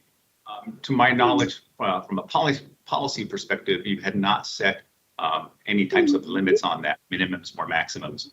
I do know, just in general conversation with Ms. Keller, we are looking for items that are much more impactful. Well, but this conference is for economic development, yes? Yes, sir, it is. And how much do we have in the fund right now? We still have quite a lot more left over from the fund, and we don't expect to spend anything else the rest of this fiscal year. We can get you a true counting of what's left over after the past two items were approved by the court. One for a little bit more than $12,000, and another one for about that same amount. So we do set aside about $60,000 per year for hot fund related events. But this does fall squarely as an appropriate use of hot funds because it is a convention or conference. We can, however, also consider impact funds, but as Mr. Hargrove pointed out, we are trying to shift gears a little bit and make sure that we are focused on using the impact fund for those larger projects or more long-lasting initiatives. Well, you said this conference is going to be impact economic development or tourism? We can use hot funds for conferences and conventions. Hot funds can also be used for tourism events. So it could be applied for both kinds of items. Okay, but will we have the amount of money in your economic impact fund to cover this amount? Yes, sir, we do. Well, Yeah, I think unless we're going to have, maybe we have a discussion at a later date, but I was inclined to say that we go and use the economic impact fund for this event. Yeah, I agree, Commissioner Robinson. I mean, it seems to me that it's more along the lines of not so much tourism. I mean, I understand why the original proposal to use it, because it's for a conference. It's going to bring people into our hotels and staying here. But I mean, I think that it would be good to use the Economic Development Impact Fund because it has a lot more to do with that. You said they're bringing site selectors and a lot of other economic development related people or officials and things like that. So it may not be what I guess what you're talking about, like this a big project that we've talked about in the past, possibly using some money for. But I think that it definitely for my intents and purposes it falls better in line with spending out of the impact fund as opposed to HOT. So, I mean, I guess can I just I'll make that motion that we approve the amount, but take it out of economic development impact fund as opposed to the HOT. Yes, sir. Second.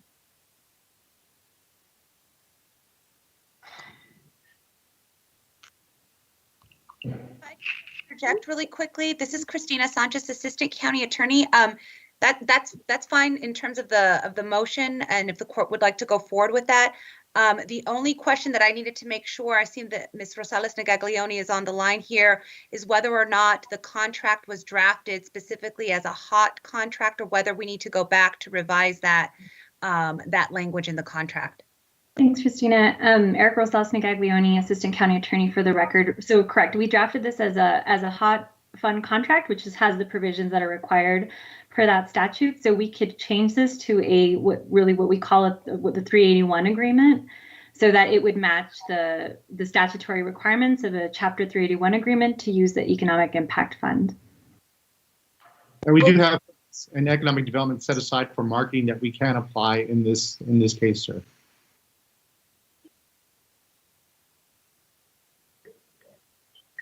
And then the other item that I was just going to add for the court's consideration is that you do have, as you know, the court has the economic impact fund policy as well as a HOT fund policy. And so, in terms of when we do the analysis and the review in conjunction with the economic development team to make a determination as to whether or not it is HOT fund eligible, we look straight, at least from the legal perspective, from the statute, review it to see if it meets those minimum requirements. The court can always go back and revisit those policies, perhaps at a later date at a special meeting, to make that determination as to whether or not you want to see other factors or other criteria that you don't currently have in those policies to kind of address some of these questions. And so that's something else I just wanted to remind the court of another exercise that you all could do in the future if you all would like to revisit that. But from the legal standpoint, again, we only review it in terms of seeing it whether or not, based on the information that we receive from the program, if it meets those minimum legal requirements per the statute. But again, those policies can always change. Thank you.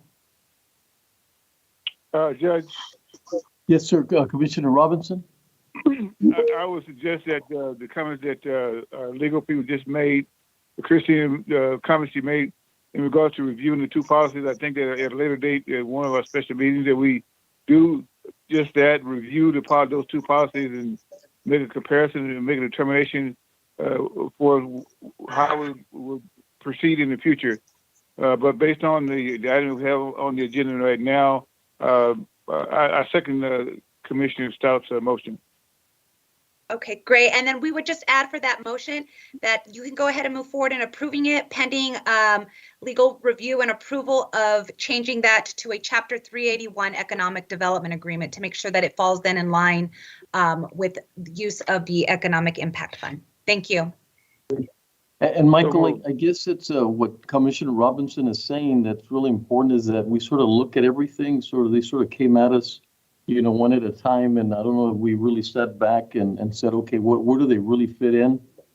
Because I think these discussions are something that should have been already vetted, like where do they belong?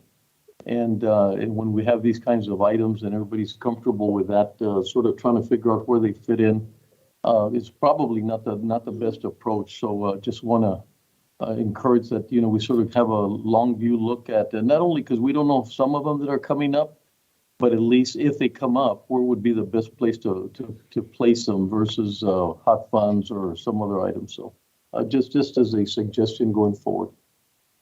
Yes, sir. We'll be happy to present that information and have that and allow for that discussion by the court.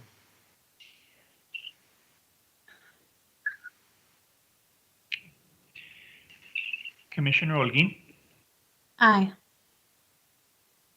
Commissioner Leon? I think as it stands today, this issue really falls squarely on hot funds. So my answer is no. Commissioner Stout? Aye. Commissioner Robinson? Aye. Judge Samaniego? Well, I too find this is a difficult, but with what we're suggesting going forward and not delaying this at this time, I vote aye as well. Motion carries. Thank you.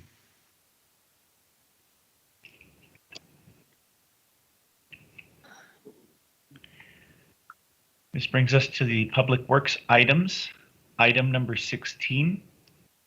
Approve and authorize the county judge to sign the real estate sales contract access easement and drainage easement with Pelicano 121 Development LLC in the amount of $90,000 for right-of-way, property, and associated closing costs needed for the widening and reconstruction of Pelicano Drive upon review and approval from the county attorney's office.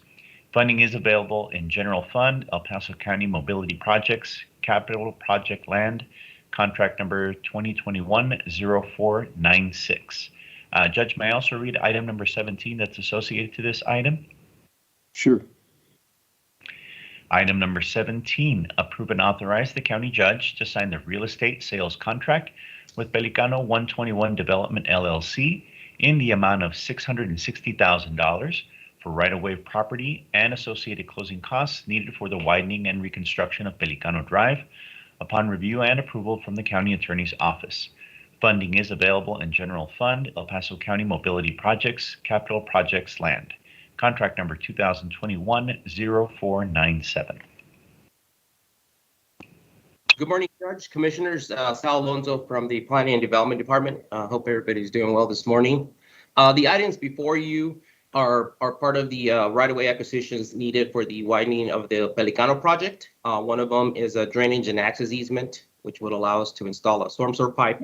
The second item is in reference to the actual ponding area for the stormwater. As you may know, Pelicano currently does not have any drainage infrastructure, so we see a lot of flooding there on regular rainstorms. So part of the Pelicano widening project was to not only add the additional improvements to the roadway, but also include drainage infrastructure that would help alleviate all the stormwater during rain events. We are asking for the court's favorable consideration, and I'm available to answer any questions the court may have. Move to approve. Second.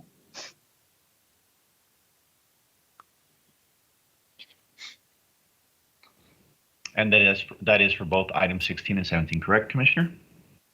That's correct. Thank you. Commissioner Holguin. Aye. Commissioner Leon. Aye. Commissioner Stout. Aye. Commissioner Robinson. Aye. Judge Samaniego. Aye. Motion carries.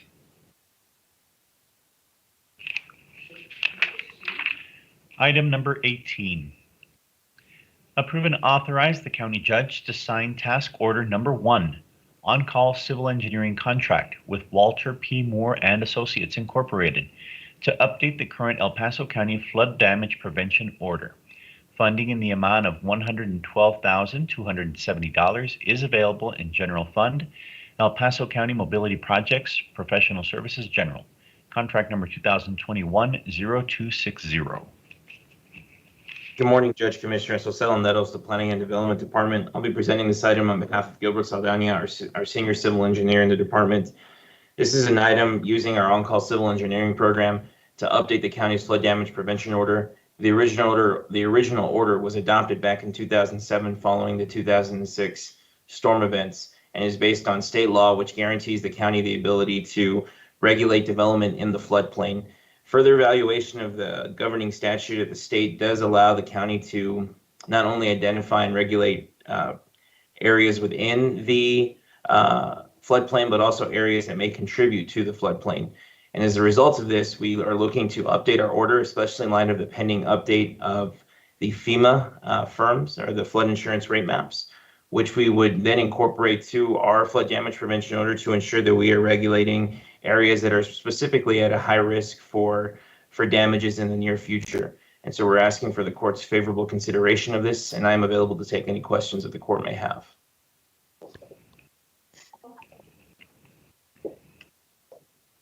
Commissioners, comments? Move to approve. Second. Commissioner Holguin. Aye. Commissioner Leon. Aye. Commissioner Stout. Aye. Commissioner Robinson. Aye. Judge Samaniego. Aye. Motion carries. Thank you, Judge Commissioners. Thank you, Jose. Thank you. So Item number 19, approve and authorize the county judge to sign the interlocal agreement project development agreement for the Rojas Drive improvements, Phase 2 project with the Camino Real Regional Mobility Authority for construction and improvements to Rojas roadway. Funding in the amount of $2,500,000 is available in General Fund, El Paso County Mobility Projects, Professional Services General. Contract number 2021-0621. Good morning, Judge Commissioner. Sal Alonso with the Planning Development Department. This item before you is for roadway improvements and the roadway extension of Rojas just past the intersection of Rojas and Peyton, all the way out to east to the Horizon Boulevard roadway.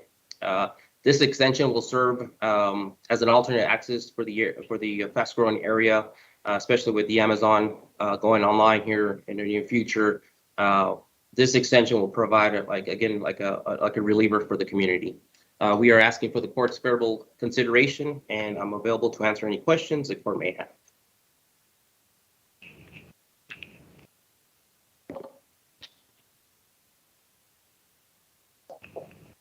Comments?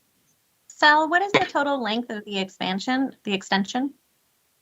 The remaining portion is about a little over half a mile, Commissioner, that's left to be constructed, and that would complete the full extension. That would basically take you from Loop 375 all the way out to Horizon Boulevard. But there is a segment that is still pending. About a 0.5, we're looking at about a four-lane divided roadway to match the similar cross section that a local developer has been doing for the area. Thank you. You're welcome.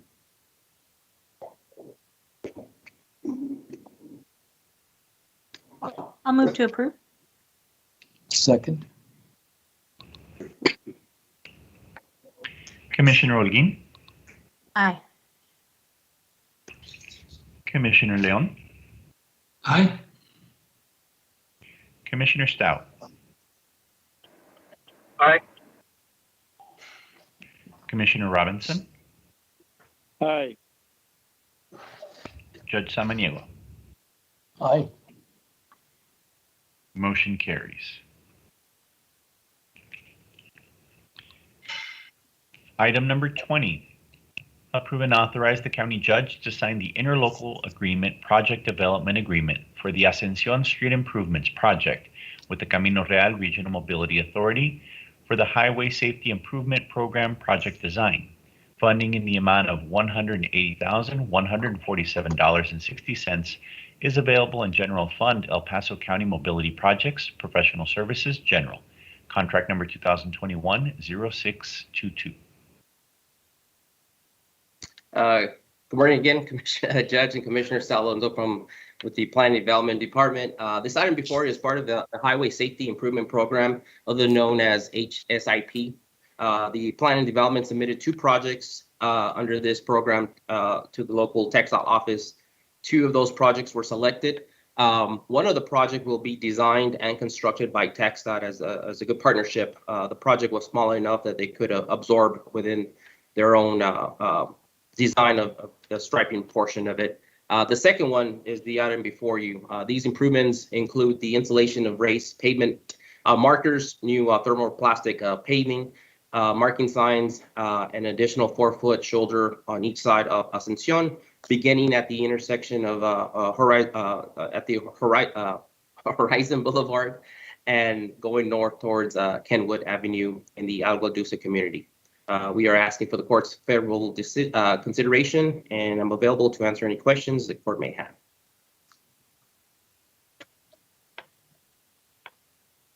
Move to approve.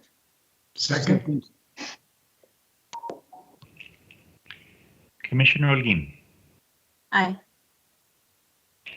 Commissioner Leon, Aye. Commissioner Stout, Aye.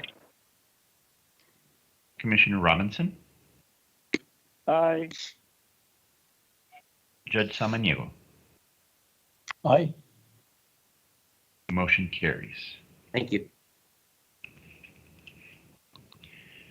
Item number 21, approve and authorize the county judge to sign the interlocal agreement, VRF project development agreement for the Montana Avenue right-of-way acquisition and utility relocation project with the Camino Real Regional Mobility Authority.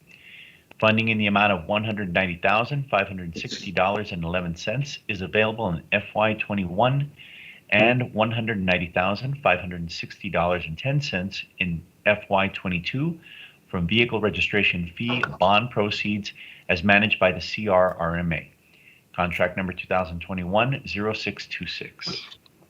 Good morning, Judge, Commissioners. Jose Landeros, the Planning and Development Department. Part of the two-man act before you this morning, joined by Sal Alonso for Public Works. This item before you is the interlocal agreement with the Regional Mobility Authority to pay the $190,000 toward the acquisition of right-of-way for the Montana project. You may recall a few weeks ago, we presented the advanced funding agreement with TxDOT, and the court approved signing that agreement, where we thereby pledged approximately $750,000 toward that project that would be payable over 4 years. As presented at that time, we are now bringing back the contract to allow the RMA to pay the county's share of that fund for fiscal years 21 and 22 using VRF bond proceeds or other savings available at the RMA. And that is the item before you this morning. We're asking for the court's favorable consideration, and I'm available to take any questions that the court may have.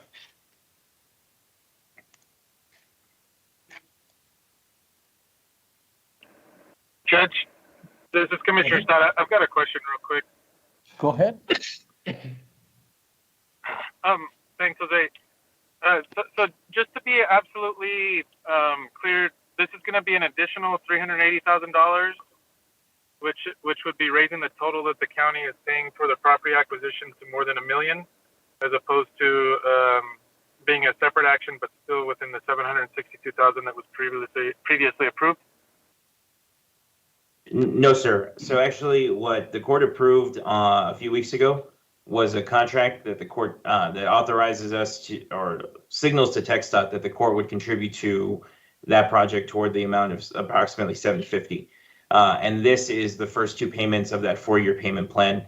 To not have an impact on this year's budget nor fiscal year 22's budget, we proposed that funding coming out of VRF bond proceeds that have been that are available through savings, project savings.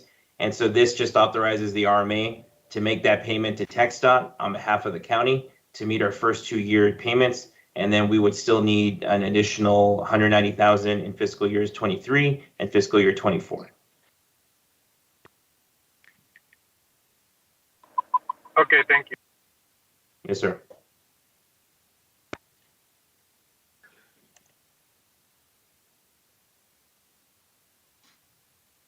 Move to approve.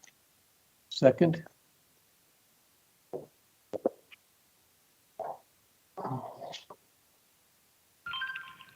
Commissioner Holguin, Aye. Commissioner Leon, Aye. Commissioner Stout, No. Commissioner Robinson,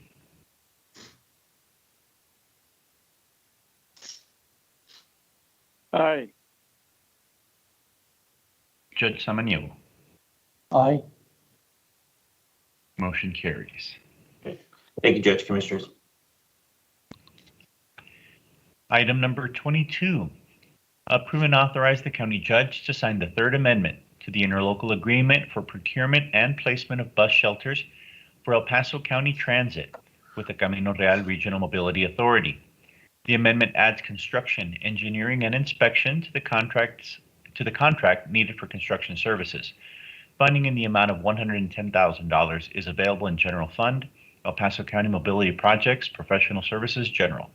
Contract number 2021-0627. Good morning. Again, for the record, Judge Commissioner Sal Alonso with the Planning and Development Department. The item before you is the third amendment to the passenger shelter interlocal with the CRRMA.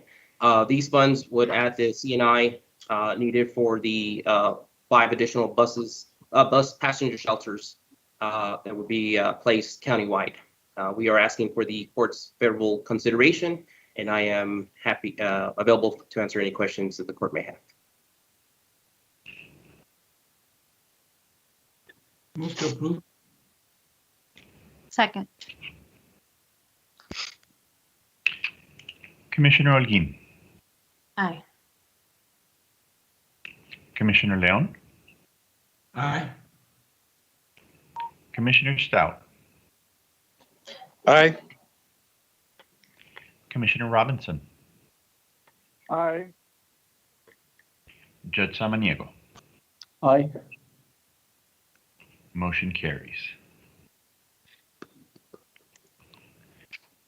Item number 23, approve and authorize the county judge to sign the Rural State Program Fiscal Year 2022 Project Grant Agreement with the Texas Department of Transportation for public transportation grant funds from September 1st, 2021 through August 31st, 2022 in the amount of $466,139. There is no county match required. Contract number 2021-0589. For the record, Judge Commissioner Sal Alonso with the Planning and Development Department. The item before you is our annual state funding that we receive from the state that would go towards our rural transit program. This state grant will provide continued commuter service for the towns of Anthony, Clint, Village of Vinton, City of Socorro, Horizon, and all the unincorporated areas. To include Westway, Cantillo, Montana Vista, Agua Dulce, Sparks, Fagans, and Tornillo to the city of El Paso. There's no match required. We are asking for the court's favorable decision, and I'm available to answer any questions the court may have. And Judge, if I may add, just before you consider this item, I did want to remind the court that this Wednesday, and for the public watching at home, this Wednesday we will be celebrating the groundbreaking and the installation of some of the first bus shelters to serve our rural transit district, which is partly funded with this item. And I wanted to ensure that we reminded all of you. We look forward to seeing you there and celebrating this critical groundbreaking. We'll be installing a number of shelters to serve this public transit system that's funded through these state grants over the next year. And so this is one of a few groundbreakings that we expect to have, and just wanted to add that to this item. Thank you.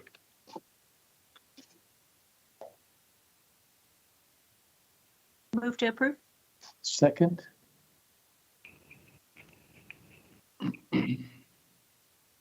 Commissioner Holguín. Aye. Commissioner Leon. Aye. Commissioner Stout. Aye. Commissioner Robinson. Aye. Judge Samaniego. Aye. Motion carries. Thank you, Judge and Commissioners. Have a great day.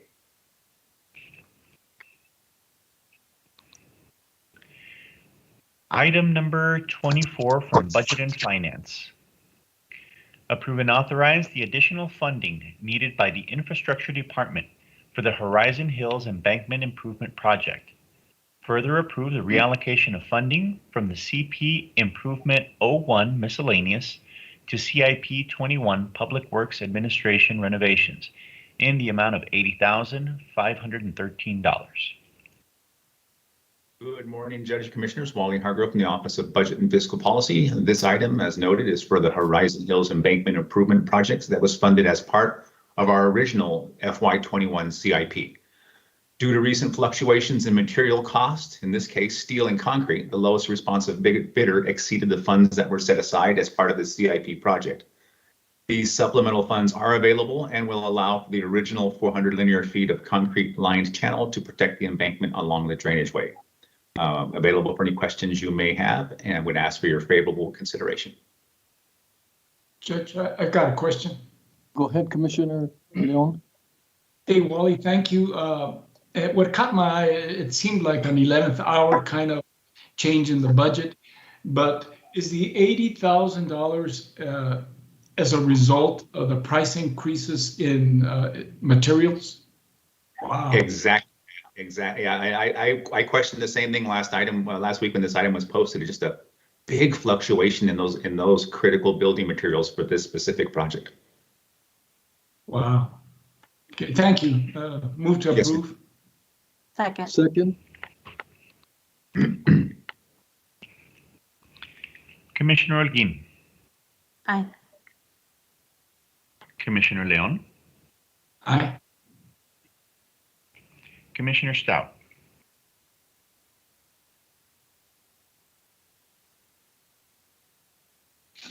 Commissioner Stout. Sorry. Aye.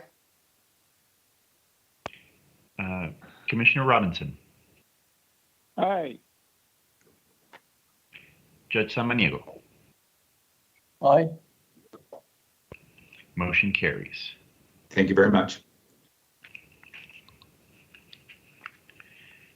Judge, we do have Dr. Carranza and Chief Rodriguez online. Would you like to go ahead and take item number 8 for their updates? Sure.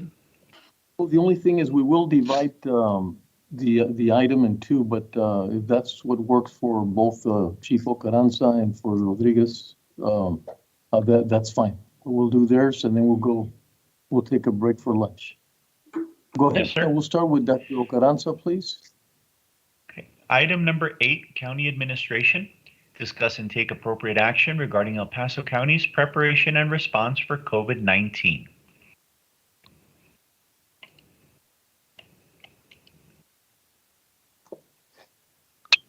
Dr. Carranza. Judge Joel Bishop with County Admin. If Dr. O isn't on right now, Chief Rodriguez has a 1 o'clock appointment. So maybe he could go now. Okay, go ahead, Chief Rodriguez. Hi, thank you, Judge. Thank you, Joel. And good morning, Commissioners. just two major updates, and then let me go through quickly on the statistics for our vaccine rollout. We are at 84.75 for those 12 years of age and older with at least one dose, 71.96, so we will hit 72 this week for 12 and older fully vaccinated. A little over 9,600 vaccines were administered last week. A week prior to that, 12,129. So we continue to do well. The two main updates that we have is one is we have added an additional mega site for testing. This is in partnership with the University of Texas at El Paso. This one is located at 3333 North Mesa. This is a collaboration between UTEP, Department of Public Health, Office of Emergency Management. This is, again, an appointment-free testing. No appointments are needed. They'll offer nasal or saliva PCR tests with results in 24 to 48 hours. This one went on operational on Friday of last week, and it's going to continue operating until we see that decrease in demand. So that'll be open Monday through Saturday from 10 a.m. to 6 p.m. Now, with that said, we have shifted our resources from the convention center for testing over to this location. So the convention center is only going to be focused on vaccines. So we'll like I said, we shifted all of our testing resources over to the UTEP location. So the only thing that we'll be doing at the convention center will be vaccines.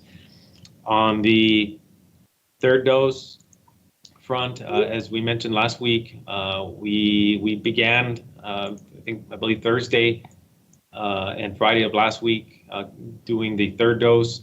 So in anticipation of these third dose and the boosters that are going to be forthcoming in the near future, we have opened up our George Perry location once again in anticipation of a higher throughput that we're going to need.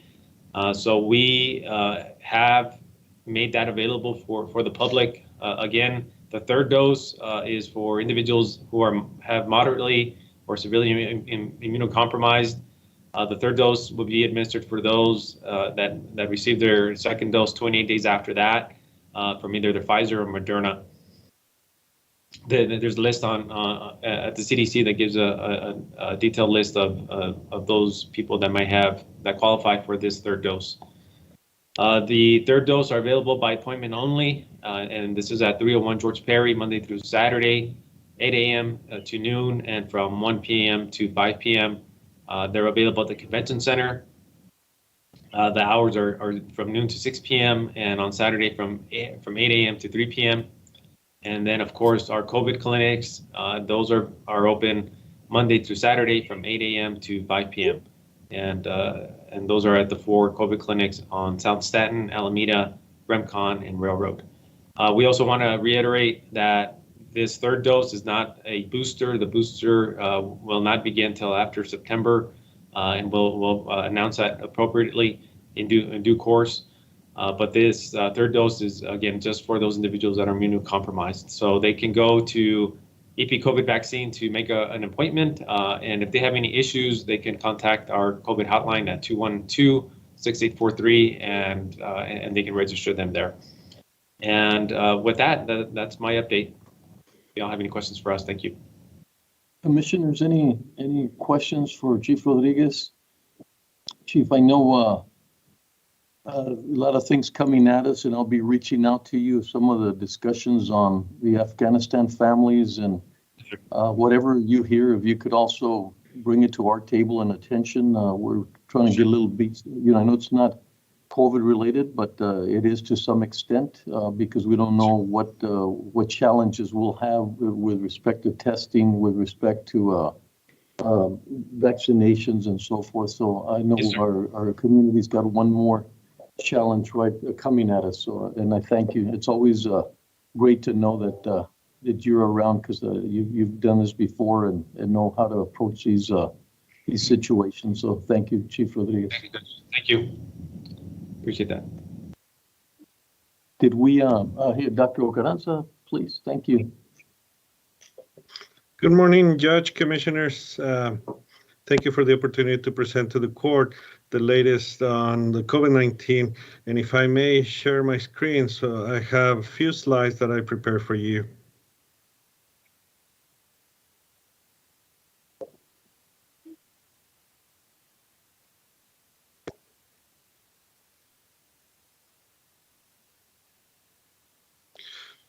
So we're going to be talking about the COVID-19, and I put a COVID-19 by the numbers.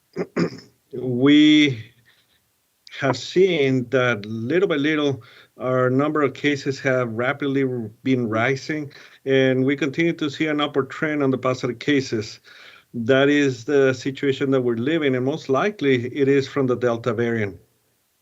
The cases have grown approximately every week, about 34% from week to week and consistently, and that is the average that we have seen. The 7-day rolling average have grown about 150% in the last month, and also the new cases per capita, the 7-day average have grown about 2.3 times. In average, one of the very, very important thing to notice is that 4 out of 5 cases are from unvaccinated people. We cannot stress enough about the importance of the vaccination, and I'm hoping that people that haven't received the vaccine go receive the vaccine, and that's the best protection that we have, along with other non-pharmacological interventions, such as wearing your mask, such as staying home, keeping and caring for those that are considered vulnerable, washing your hands very frequently.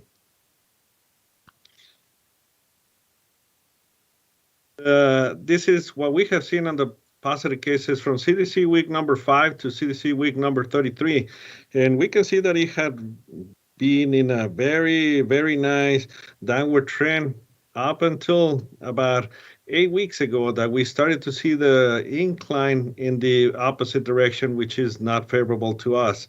We continue to see that number of positive cases going up, and it was from the people coming back from summer vacation where we started to see those positive number of cases. The cases on the hospitalizations as well are seeing an upward trend on the COVID-19. But one of the favorable things is that we can see the defacement of the curve from the positive cases to the hospitalizations. In the past, we had seen that they were very, very parallel, the curve from the hospitalizations, that it would happen about 2 weeks after we start seeing the cases going up. But fortunately, we haven't seen that steep upward trend on the hospitalizations. Nonetheless, it is concerning that we continue to see those positive numbers in the hospitalization due to COVID-19.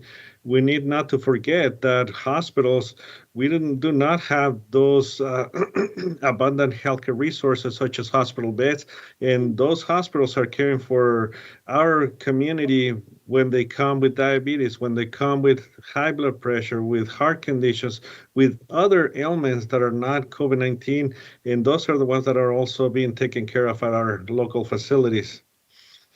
This is the trend that we have seen as far as the cases and hospitalizations, in which as more cases that we continue to see, we're going to expect to see those hospitalizations, but still about 15% of those that are positive are going to require hospitalization.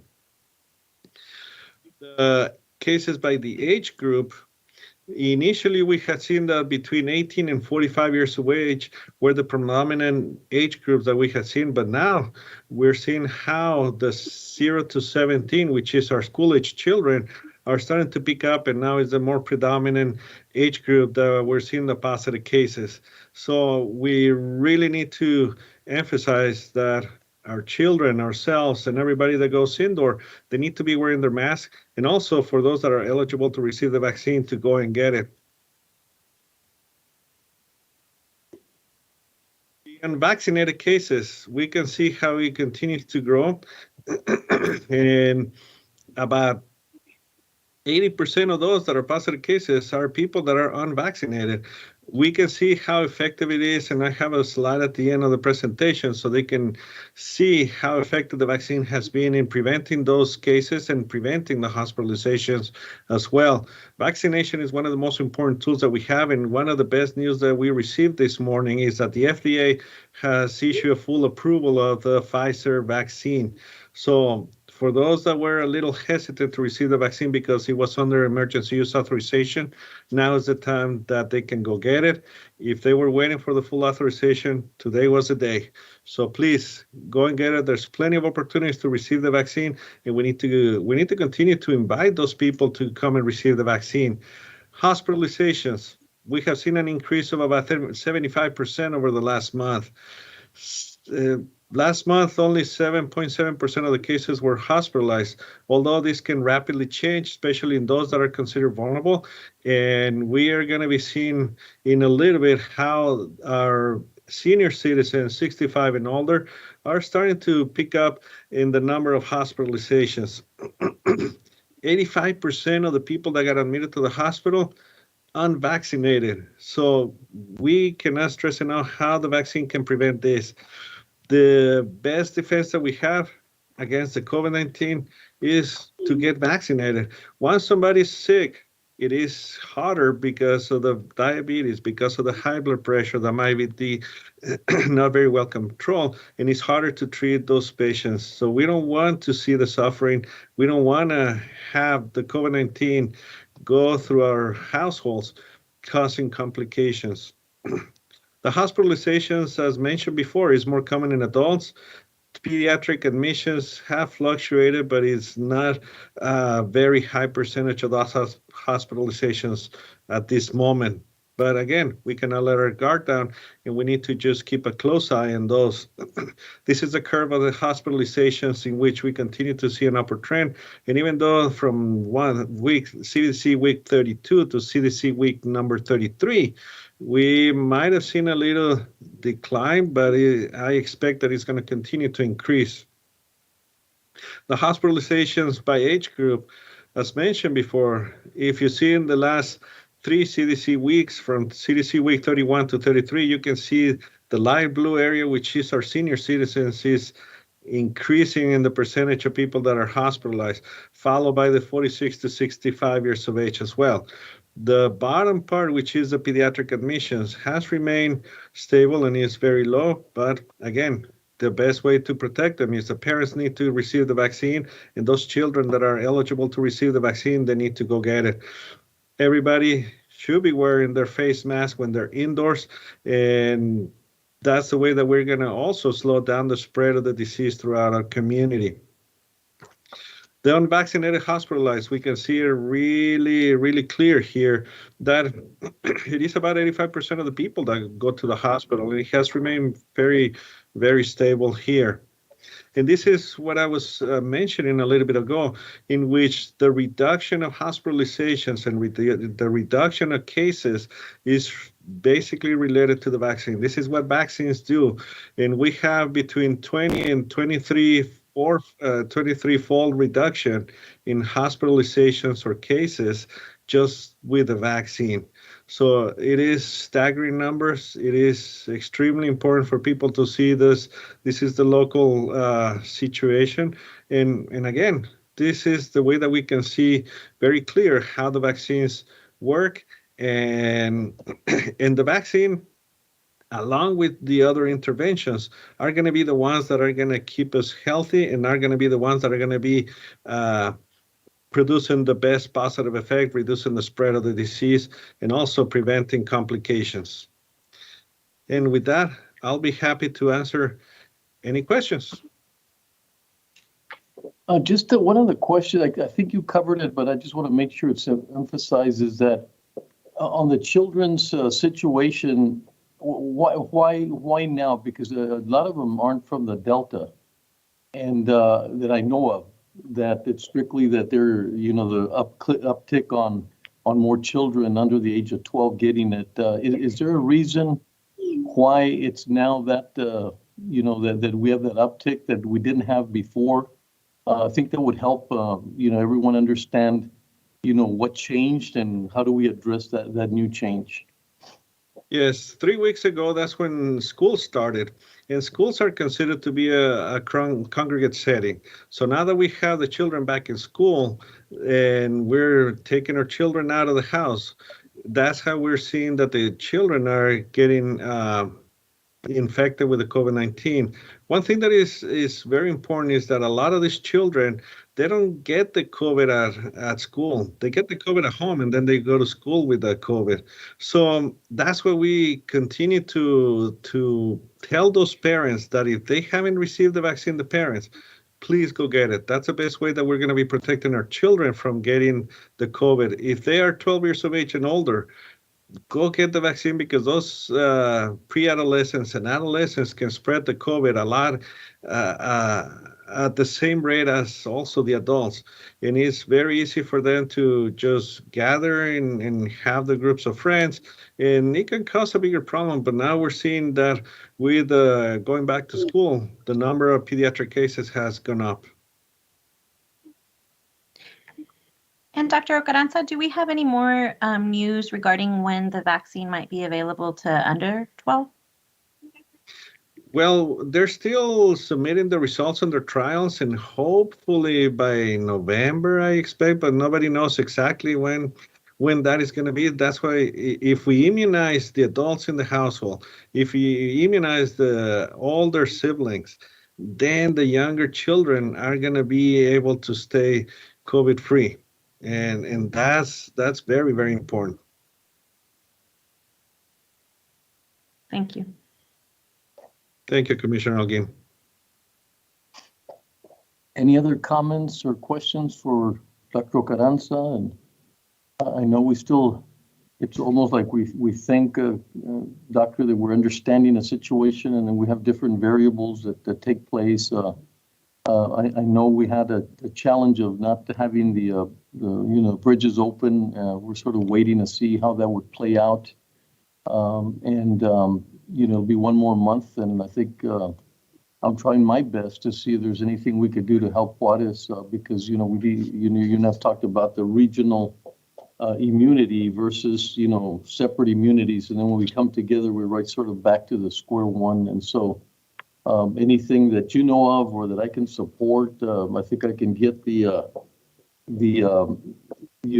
vaccines if we could get the arms and whatever we could do to reestablish some of the things that we're trying to accomplish. I was sort of rushing through Tornillo because we didn't know if it was going to open up, and we agreed that if it opened up, we'd look at a different strategy, and it didn't open, so we're right back to maybe having an opportunity to do as much as we can so that if the bridges do open, by that time, the 10 to 12-day vaccination has taken place, and then we'd have the protection instead of opening the bridges and then people being able to get them vaccinated, but waiting that 12-day period to be protected. So anyway, thank you for your support and your courage on this mandates that have been taking place, and that we stay steadfast. I know the people were really waiting for the approval of the FDA, and that is one reason as to why I'm not going to get vaccinated, but we have one more reason to get vaccinated that we could use and promote. Been hearing over the weekend that we're losing the battle on misinformation. We still have a lot of individuals with misinformation and getting the politics confused with the science, and so trying our best to get that information out in the best possible way. I know each one of the commissioners, yourself and Chief Rodriguez, we try our best at any forum to get the right information out there for our community, and I think we have to thank them that we don't have the crisis that others have had simply because we're more vaccinated. And I hope that's not only for our community that we continue vaccinations, but that other communities see that we're able to fend ourselves from a difficult situation just based on the fact that we're vaccinated, and therefore we haven't trended as fast as the other communities. So I think everyone that participated in getting us to be more vaccinated, A lot of lives have been saved because of that, those initiatives. So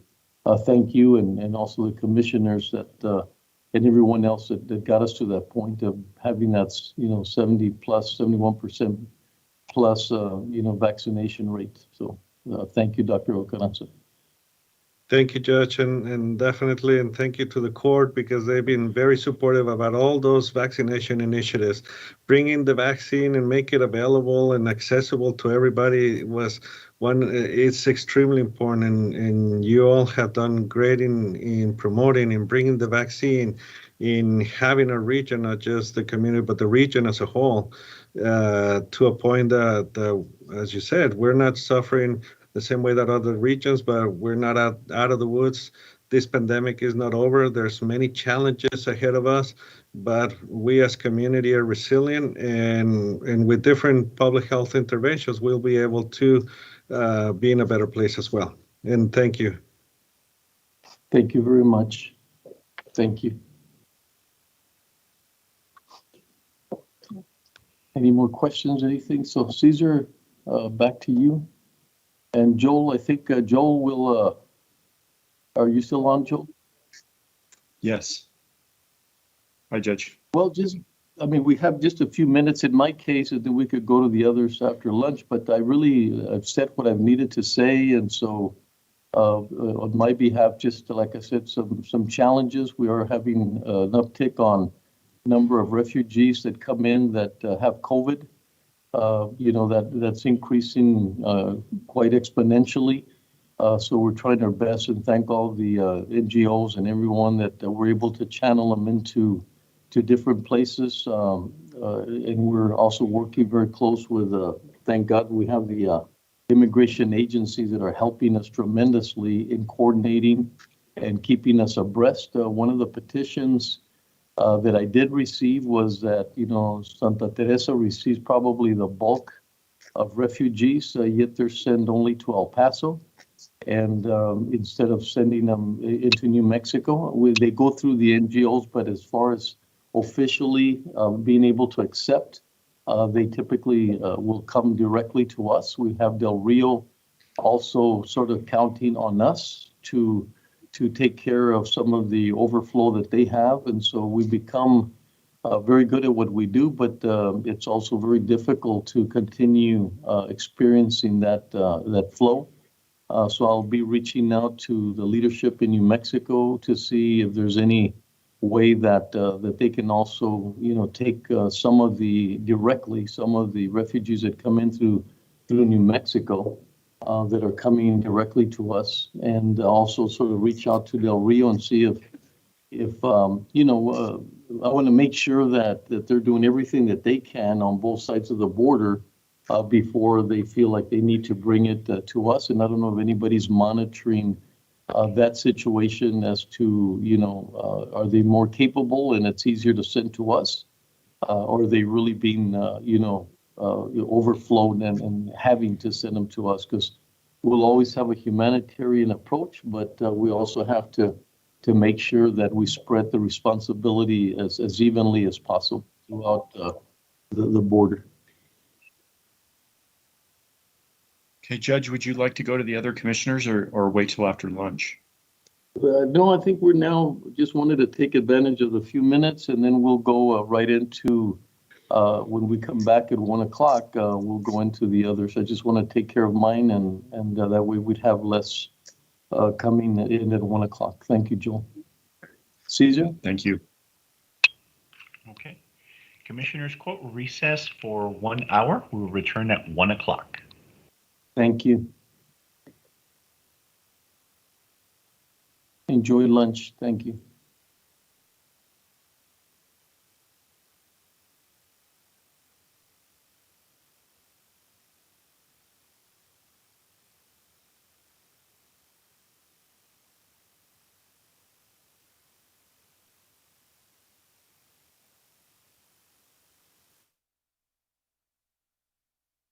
Were adopted.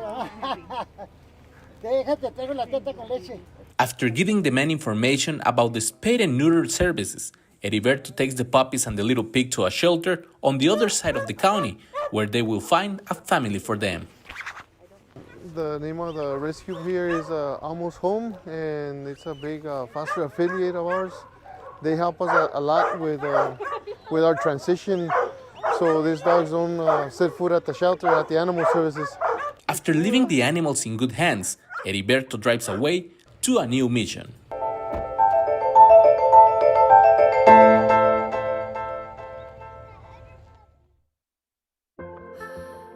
El Paso goes by many names.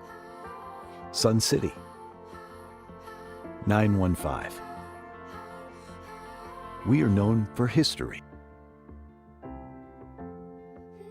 culture, food, and art.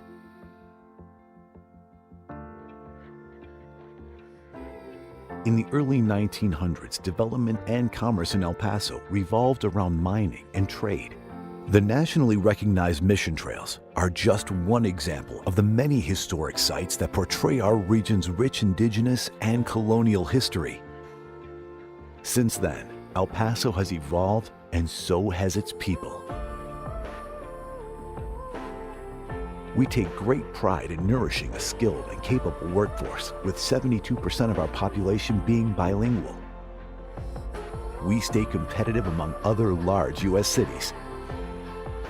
The region's border location boasts a major trade port. It allows competitive local manufacturers to produce at maximum capacity. Fleet systems are capable of worldwide distribution of parts and products. Our state-of-the-art higher education systems are nationally recognized. The Texas Tech University Health Sciences Center El Paso, the nation's first comprehensive health sciences institution on the U.S.-Mexico border, provides students the opportunities to become doctors, nurses, and researchers. The University of Texas at El Paso offers 74 bachelor's, 74 master's, and 22 doctoral programs. Local government agencies and other economic development organizations help industries become established and expand in our community. The County of El Paso is great for business, but we also keep true to our southern hospitality with plenty of outdoor recreation options. It's easy to keep active in El Paso.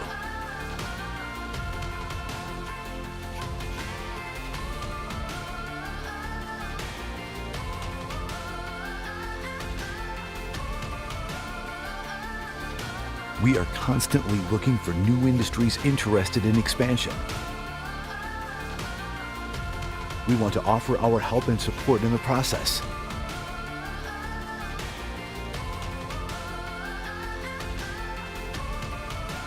No matter the name, El Paso is proud, strong, progressive. We are El Paso.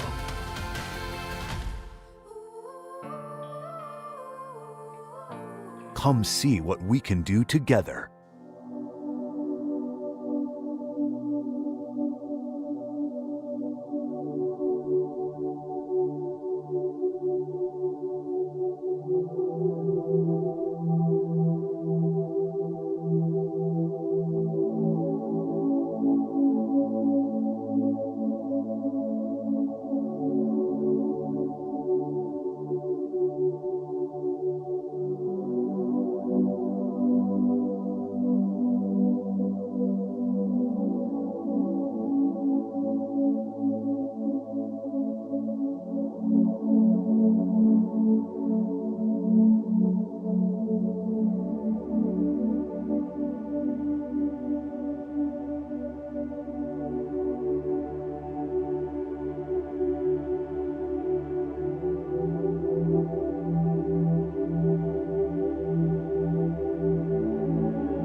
Most of us have pets, and we know that we have to take care of them and give them a home with love.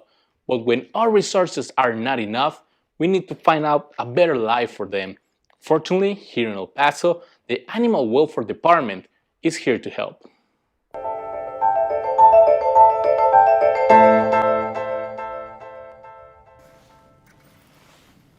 Every morning, the officers of the El Paso County Animal Welfare Department get into their trucks and set off for different parts of the county to help citizens with their pets. My main job is to protect, capture, and care for animals, educate the community. We do everything from our trucks. We do foster transportations. We do adoptions. We do microchipping. El Paso County is one of the largest counties in the state of Texas, and its Animal Welfare Department has only 8 officers to cover all the land outside the city. The county is very big in terrain. It's bigger than the city, actually, but the houses are kind of sporadic. It's a lot of terrain to cover. Today's mission is to collect some puppies and a little pig on the outskirts of the county. Es un bebito, ¿verdad? Tiene un mes, 2 semanas. From a man who no longer has enough resources to support them. In 2020, the Animal Welfare Department rescued a total of 1,769 animals, of which 231 were returned to their owners and 418 were adopted. After giving the men information about the spayed and neutered services, Heriberto takes the puppies and the little pig to a shelter on the other side of the county, where they will find a family for them. The name of the rescue here is Almost Home, and it's a big foster affiliate of ours. They help us a lot with our transition, so these dogs don't set foot at the shelter, at the animal services. After leaving the animals in good hands, Heriberto drives away to a new mission.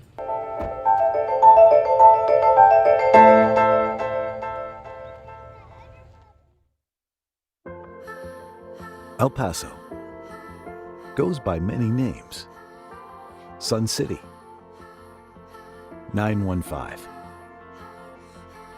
We are known for history, culture, food, and art.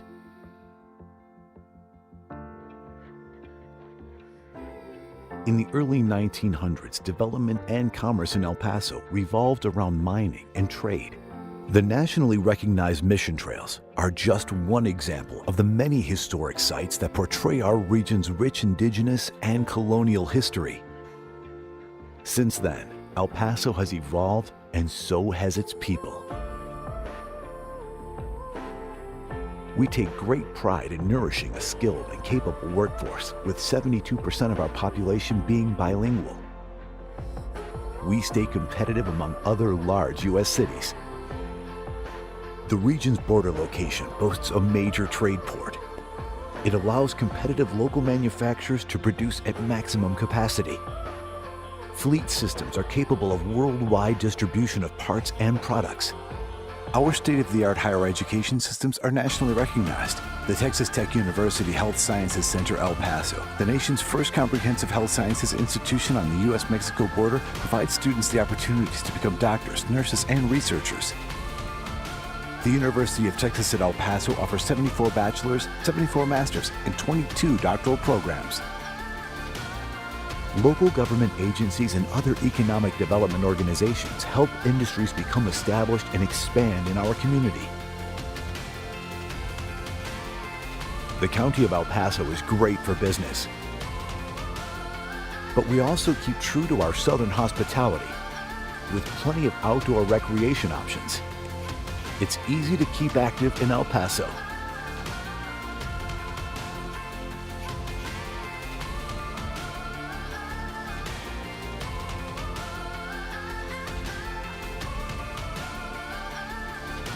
We are constantly looking for new industries interested in expansion.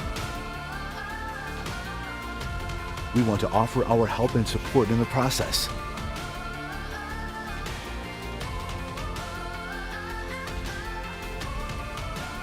No matter the name, El Paso is proud, strong, progressive,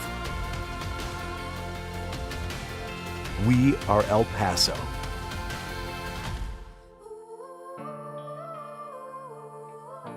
Come see what we can do together.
Most of us have pets, and we know that we have to take care of them and give them a home with love. But when our resources are not enough, we need to find out a better life for them. Fortunately, here in El Paso, the Animal Welfare Department is here to help.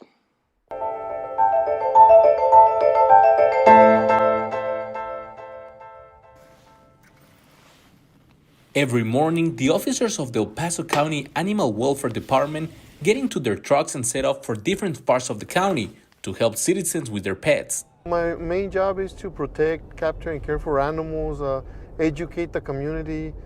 We do everything from our trucks. We do foster transportations. We do adoptions. We do microchipping. El Paso County is one of the largest counties in the state of Texas, and its Animal Welfare Department has only 8 officers to cover all the land outside the city. The county is very big in terrain. It's bigger than the city, actually, but the houses are kind of sporadic. It's a lot of terrain to cover. Today's mission is to collect some puppies and a little pig on the outskirts of the county. Es un bebito, ¿verdad? Tiene un mes, 2 semanas. From a man who no longer has enough resources to support them. In 2020, the Animal Welfare Department rescued a total of 1,769 animals, of which 231 were returned to their owners and 418 were adopted. After giving the men information about the spay and neuter services, Heriberto takes the puppies and the little pig to a shelter on the other side of the county, where they will find a family for them. The name of the rescue here is Almost Home, and it's a big foster affiliate of ours. They help us a lot with our transition, so these dogs don't set foot at the shelter, at the animal services. After leaving the animals in good hands, Heriberto drives away to a new mission.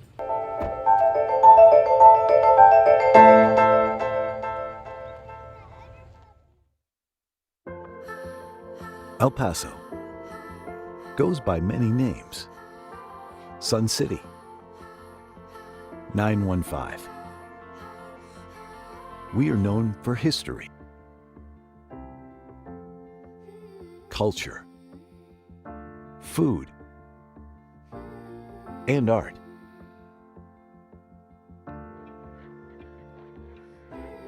In the early 1900s, development and commerce in El Paso revolved around mining and trade. The nationally recognized mission trails are just one example of the many historic sites that portray our region's rich indigenous and colonial history. Since then, El Paso has evolved, and so has its people. We take great pride in nourishing a skilled and capable workforce, with 72% of our population being bilingual. We stay competitive among other large U.S. cities. The region's border location boasts a major trade port. It allows competitive local manufacturers to produce at maximum capacity. Fleet systems are capable of worldwide distribution of parts and products. Our state-of-the-art higher education systems are nationally recognized. The Texas Tech University Health Sciences Center El Paso, the nation's first comprehensive health sciences institution on the U.S.-Mexico border, provides students the opportunities to become doctors, nurses, and researchers. The University of Texas at El Paso offers 74 bachelor's, 74 master's, and 22 doctoral programs. Local government agencies and other economic development organizations help industries become established and expand in our community. The County of El Paso is great for business, but we also keep true to our southern hospitality with plenty of outdoor recreation options. It's easy to keep active in El Paso.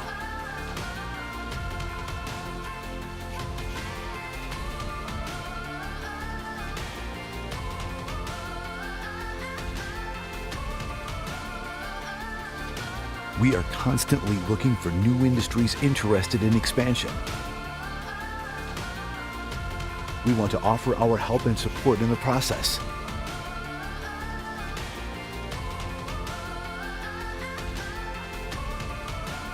No matter the name, El Paso is proud, strong, progressive,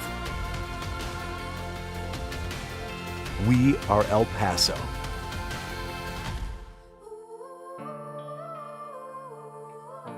Come see what we can do together.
Most of us have pets, and we know that we have to take care of them and give them a home with love. But when our resources are not enough, we need to find out a better life for them. Fortunately, here in El Paso, the Animal Welfare Department is here to help.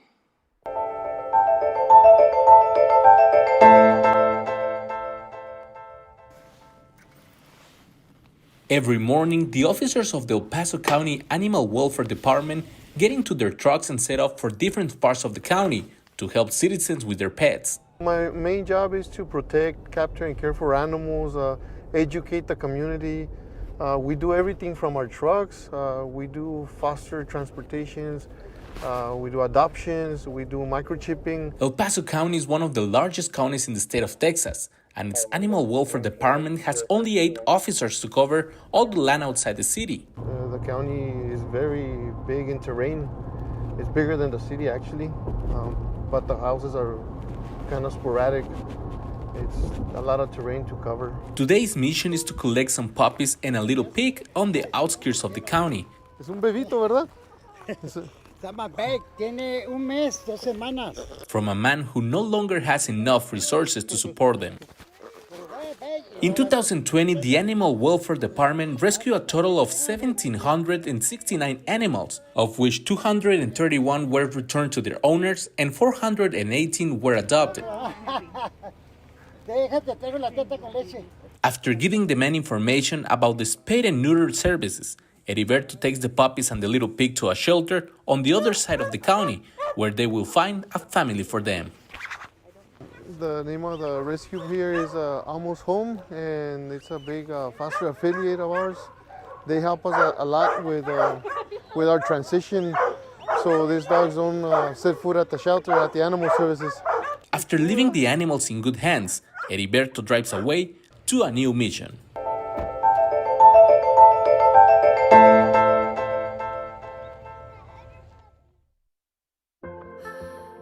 El Paso goes by many names.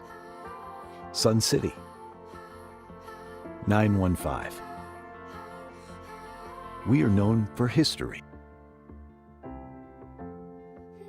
culture, food, and art.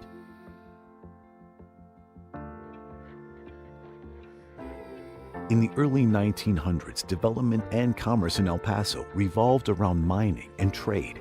The nationally recognized mission trails are just one example of the many historic sites that portray our region's rich indigenous and colonial history.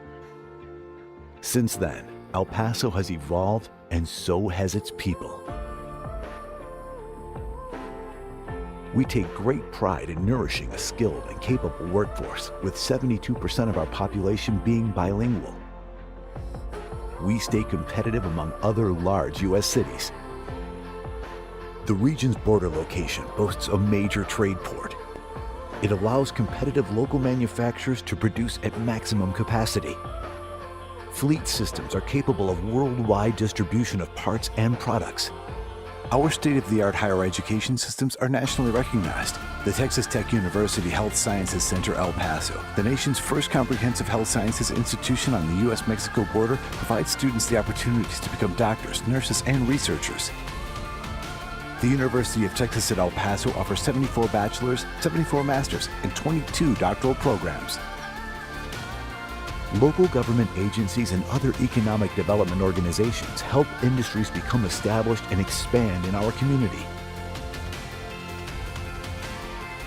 The County of El Paso is great for business, but we also keep true to our southern hospitality with plenty of outdoor recreation options. It's easy to keep active in El Paso.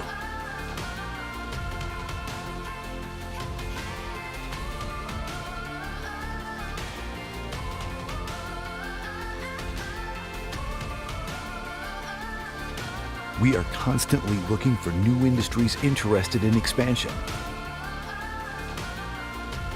We want to offer our help and support in the process.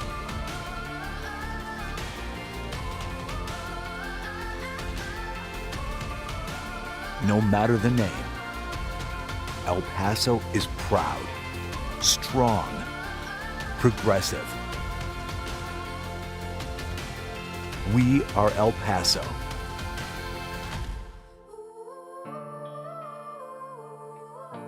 Come see what we can do together.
Okay, go ahead.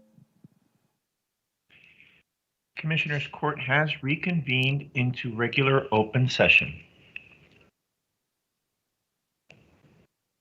Judge, would you like to go back to item number 8? Yes, please. Okay. Item number 8, discuss and take appropriate action regarding El Paso County's preparation and response for COVID-19. Joel? Good afternoon, Judge and Commissioners. Joel Bishop with County Administration.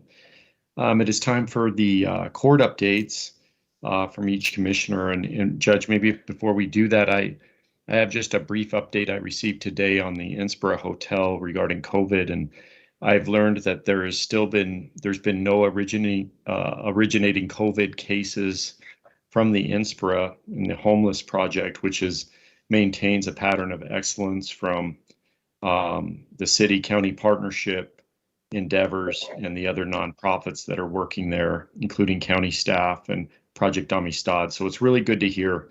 I've also heard from the shelters that that project has been very helpful in alleviating overcrowding, and especially with the variant starting now, they're very glad to have the resource in place. So I just wanted to let the court know that a positive update there, and that the city will present to the court in the near future. With that, Commissioner Leon, do you have any updates today? No update today. Thank you. Okay. Thank you, Commissioner. Thank you.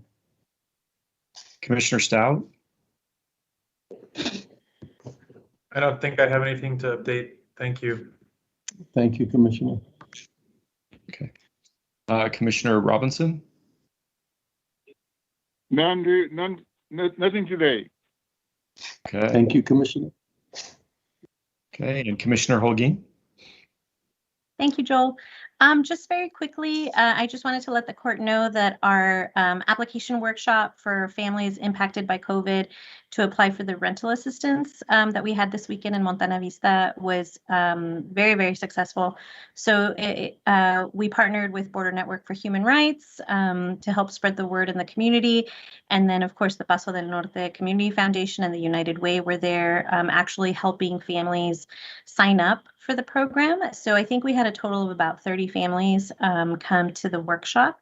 And I'm very hopeful that most of those will in fact qualify for the rental assistance. So I wanted to thank Border Network, also Paso del Norte, and of course United Way for sending their navigators. We'll be holding another one of these application workshops Friday, hopefully in the Isleta area. And then I know that they're going to be out in the Canutillo area on Saturday. And then I just wanted to very briefly and quickly just thank some of our community partners who were holding vaccination events over the weekend. So LULAC Council 132 partnered with Centro San Vicente and with the help of Constable Manny Lopez of Precinct 5, we're giving vaccines out at the swap meet across from Mascarate, and they had a really great response. They had so many volunteers that were out there just getting folks to come by the vaccination tent, and it was just really, really, really great to see their effort. So I just wanted to be sure that we thank them publicly because, of course, we know that going out into the community is how we're going to get these last remaining community members vaccinated. Thank you for that, Commissioner. Always so glad to, like I've always said, this is what an opportunity to recognize our partners and everyone that's trying to pitch in. So thank you for that, Commissioner. Judge, did you have any other updates? No, just like I said, we're sort of working on these, our new challenge, and Lori will be helping us try to mitigate what's going to happen. There's some differences, obviously, that are these are individuals with visas at times, and some other things that might stay here in our community, and we need to figure out how to make sure that we continue this humanitarian welcoming that we've always been here in El Paso. So thank you, Joel. Thank you, Judge. I think that's all for this item. Thank you. We'll take no further action on item number 8. And this brings us to executive session. Commissioners Court will now recess into executive session to discuss items 26A through 26G pursuant to Texas Government Code Section 551.071 and 551.074. Commissioners Court will reconvene to take official action.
Most of us have pets, and we know that we have to take care of them and give them a home with love. But when our resources are not enough, we need to find out a better life for them. Fortunately, here in El Paso, the Animal Welfare Department is here to help.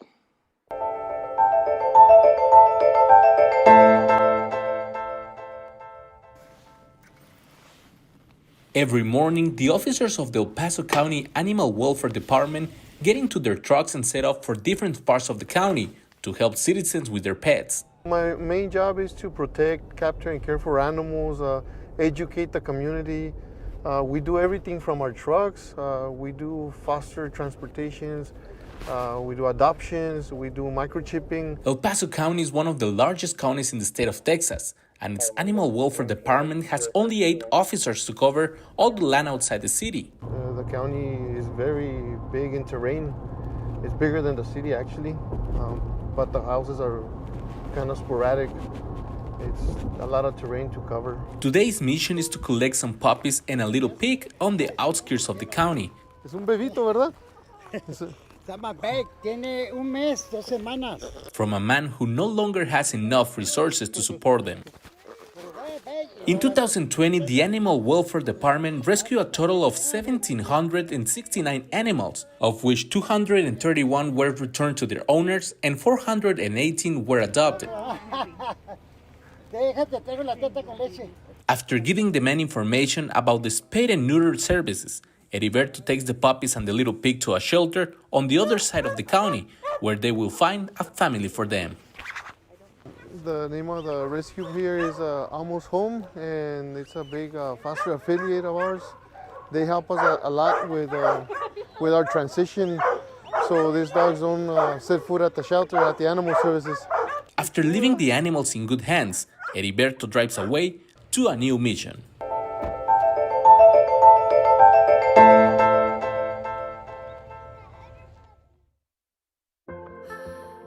El Paso goes by many names. Sun City, 915. We are known for history, culture, food, and art.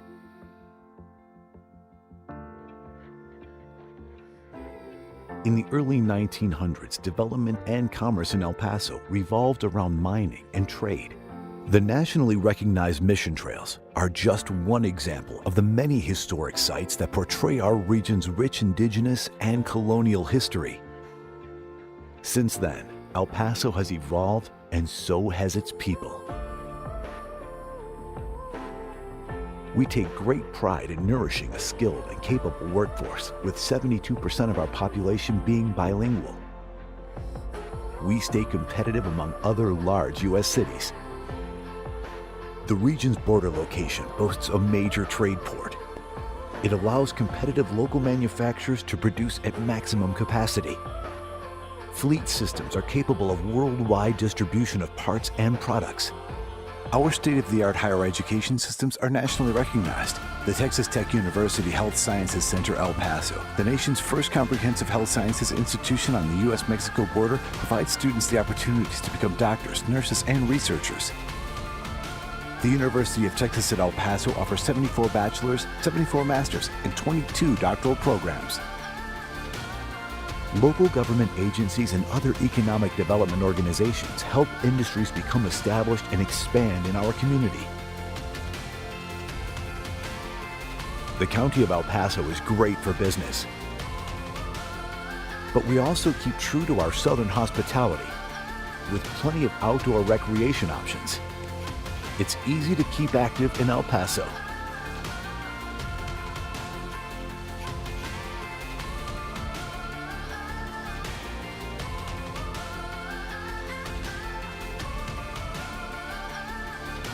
We are constantly looking for new industries interested in expansion.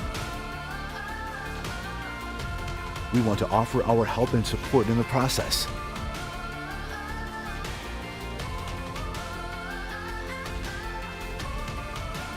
No matter the name, El Paso is proud, strong, progressive, We are El Paso.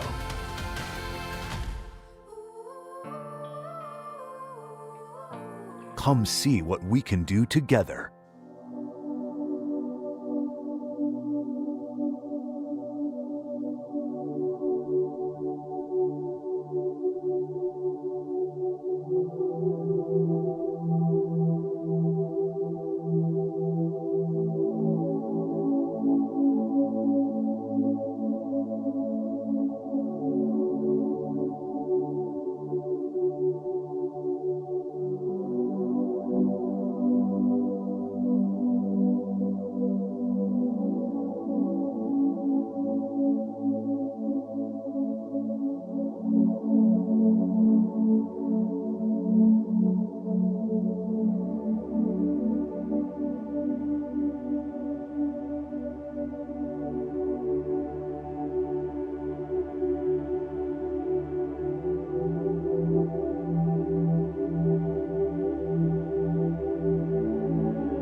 Most of us have pets, and we know that we have to take care of them and give them a home with love. But when our resources are not enough, we need to find out a better life for them. Fortunately, here in El Paso, the Animal Welfare Department is here to help.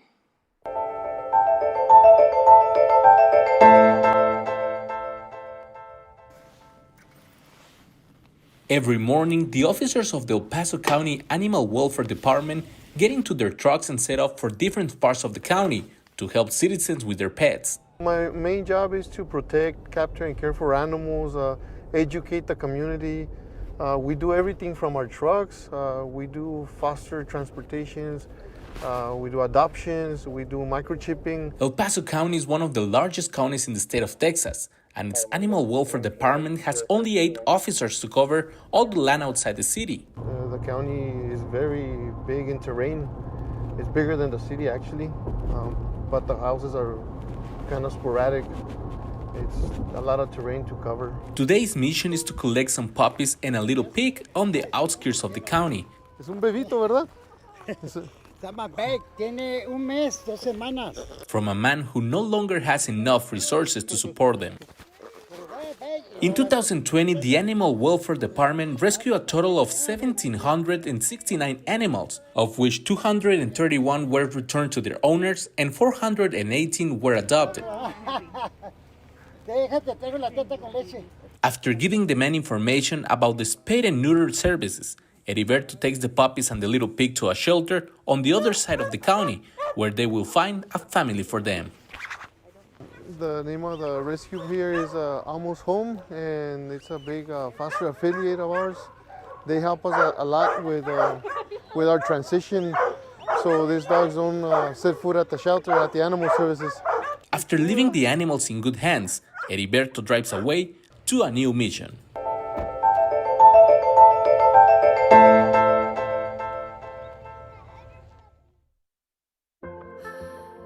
El Paso goes by many names. Sun City, 915. We are known for history, culture, food, and art.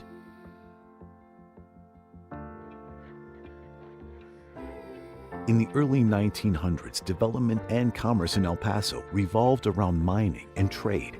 The nationally recognized mission trails are just one example of the many historic sites that portray our region's rich indigenous and colonial history. Since then, El Paso has evolved, and so has its people. We take great pride in nourishing a skilled and capable workforce, with 72% of our population being bilingual. We stay competitive among other large U.S. cities. The region's border location boasts a major trade port. It allows competitive local manufacturers to produce at maximum capacity. Fleet systems are capable of worldwide distribution of parts and products. Our state-of-the-art higher education systems are nationally recognized. The Texas Tech University Health Sciences Center El Paso, the nation's first comprehensive health sciences institution on the U.S.-Mexico border, provides students the opportunities to become doctors, nurses, and researchers. The University of Texas at El Paso offers 74 bachelor's, 74 master's, and 22 doctoral programs. Local government agencies and other economic development organizations help industries become established and expand in our community. The County of El Paso is great for business, but we also keep true to our southern hospitality with plenty of outdoor recreation options.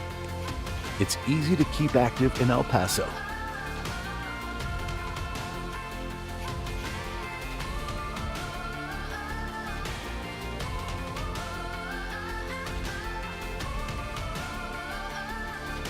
We are constantly looking for new industries interested in expansion.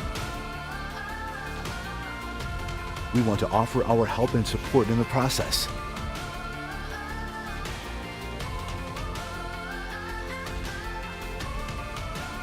No matter the name, El Paso is proud, strong, progressive, We are El Paso.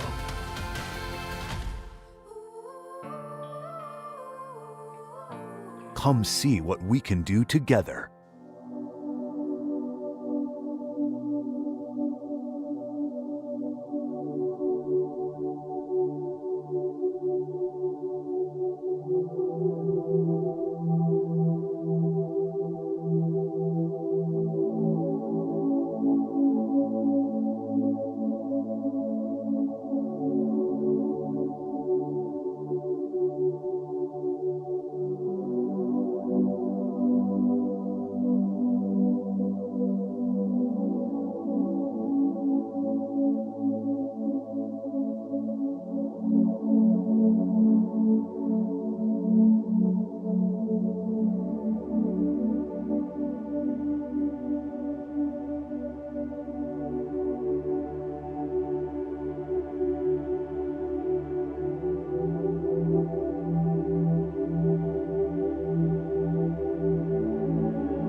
Most of us have pets, and we know that we have to take care of them and give them a home with love.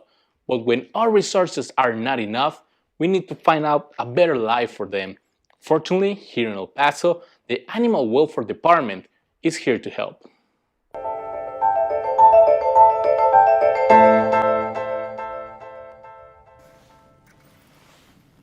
Every morning, the officers of the El Paso County Animal Welfare Department get into their trucks and set off for different parts of the county to help citizens with their pets. My main job is to protect, capture, and care for animals, educate the community. We do everything from our trucks. We do foster transportations. We do adoptions. We do microchipping. El Paso County is one of the largest counties in the state of Texas, and its Animal Welfare Department has only 8 officers to cover all the land outside the city. The county is very big in terrain. It's bigger than the city, actually, but the houses are kind of sporadic. It's a lot of terrain to cover. Today's mission is to collect some puppies and a little pig on the outskirts of the county. Es un bebito, ¿verdad? Está más big, tiene un mes, 2 semanas. From a man who no longer has enough resources to support them. In 2020, the Animal Welfare Department rescued a total of 1,769 animals, of which 231 were returned to their owners and 418 were adopted. After giving the men information about the spayed and neutered services, Heriberto takes the puppies and the little pig to a shelter on the other side of the county, where they will find a family for them. The name of the rescue here is Almost Home, and it's a big foster affiliate of ours. They help us a lot with our transition, so these dogs don't set foot at the shelter, at the animal services. After leaving the animals in good hands, Heriberto drives away to a new mission.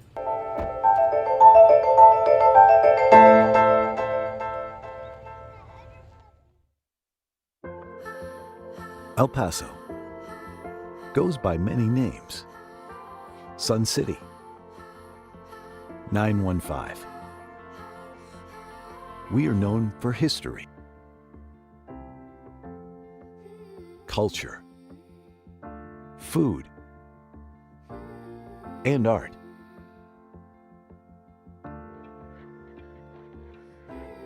In the early 1900s, development and commerce in El Paso revolved around mining and trade.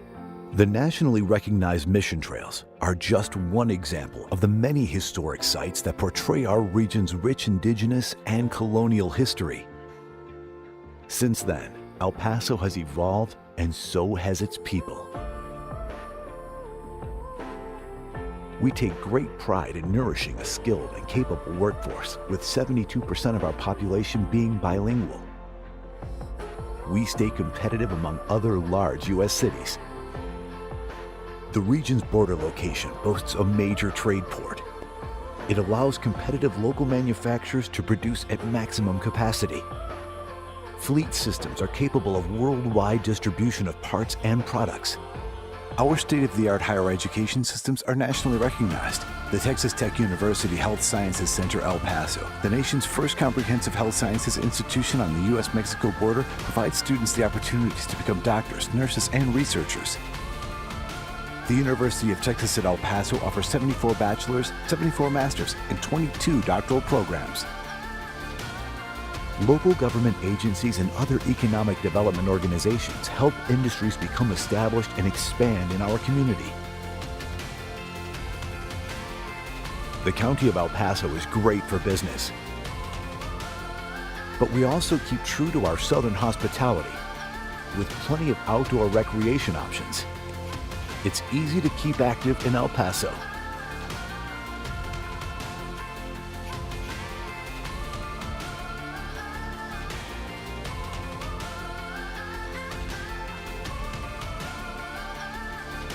We are constantly looking for new industries interested in expansion. We want to offer our help and support in the process.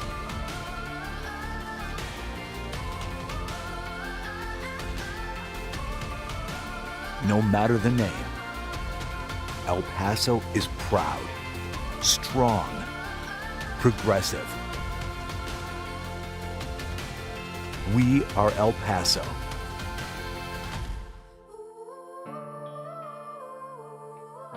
Come see what we can do together.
Most of us have pets, and we know that we have to take care of them and give them a home with love.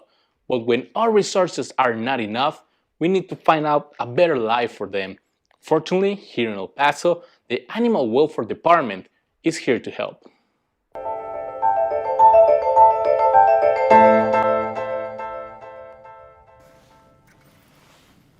Every morning, the officers of the El Paso County Animal Welfare Department get into their trucks and set off for different parts of the county to help citizens with their pets. My main job is to protect, capture, and care for animals, educate the community. We do everything from our trucks.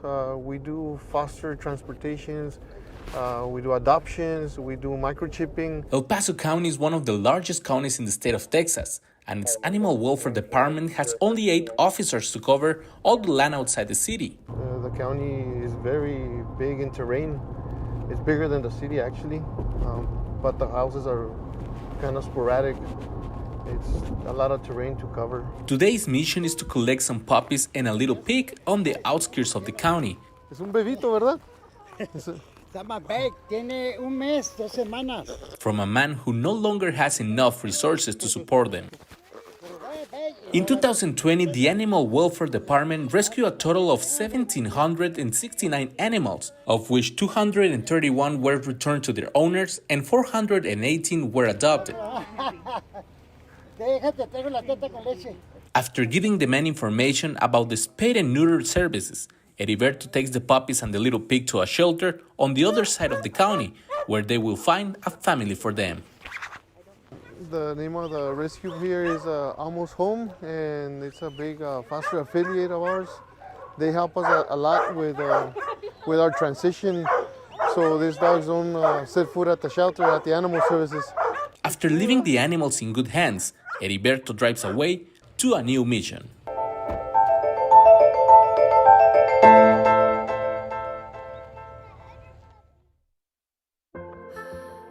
El Paso goes by many names.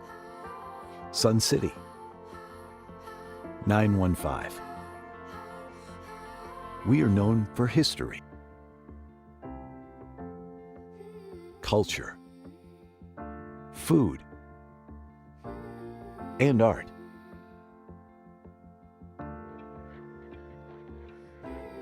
In the early 1900s, development and commerce in El Paso revolved around mining and trade.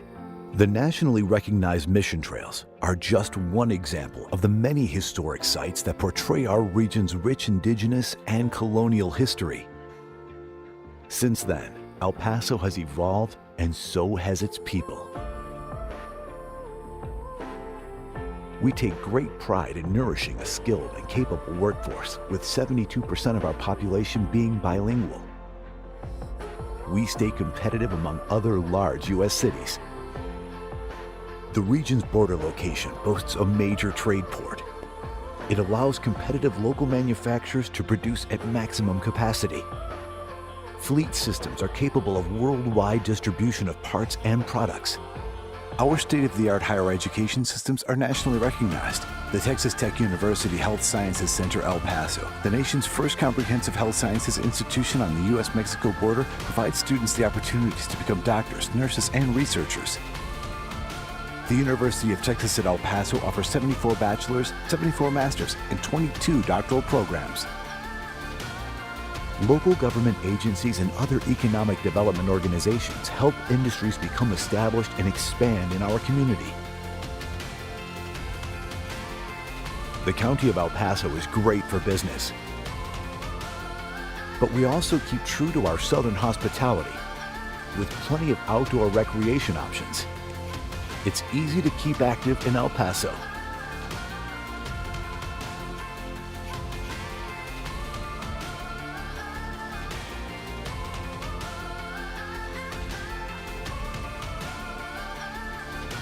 We are constantly looking for new industries interested in expansion. We want to offer our help and support in the process.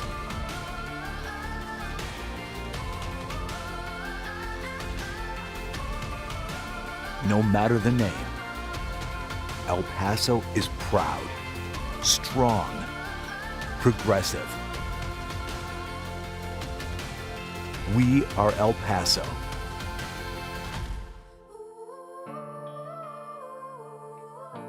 Come see what we can do together.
Most of us have pets, and we know that we have to take care of them and give them a home with love.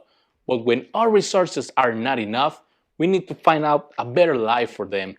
Fortunately, here in El Paso, the Animal Welfare Department is here to help.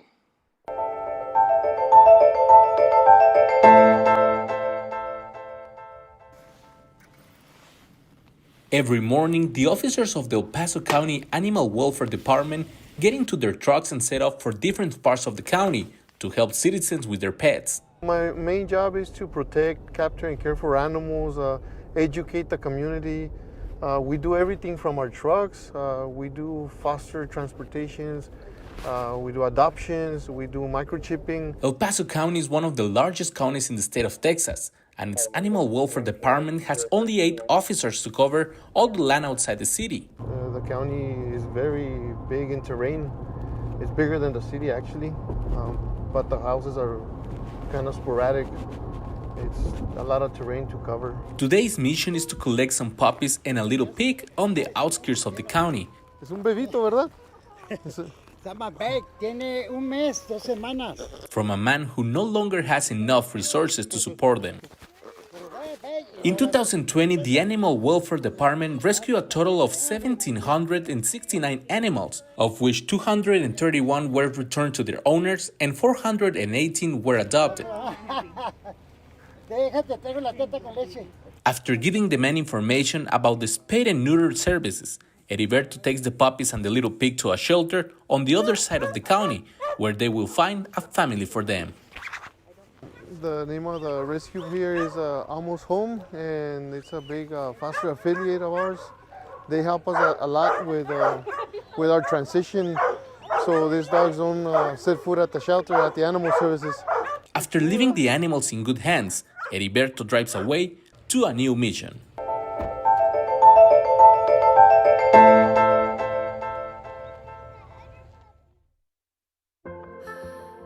El Paso goes by many names.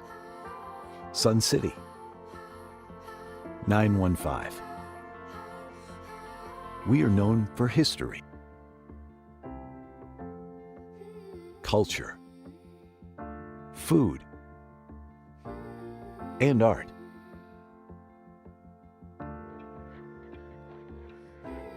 In the early 1900s, development and commerce in El Paso revolved around mining and trade. The nationally recognized mission trails are just one example of the many historic sites that portray our region's rich indigenous and colonial history. Since then, El Paso has evolved, and so has its people.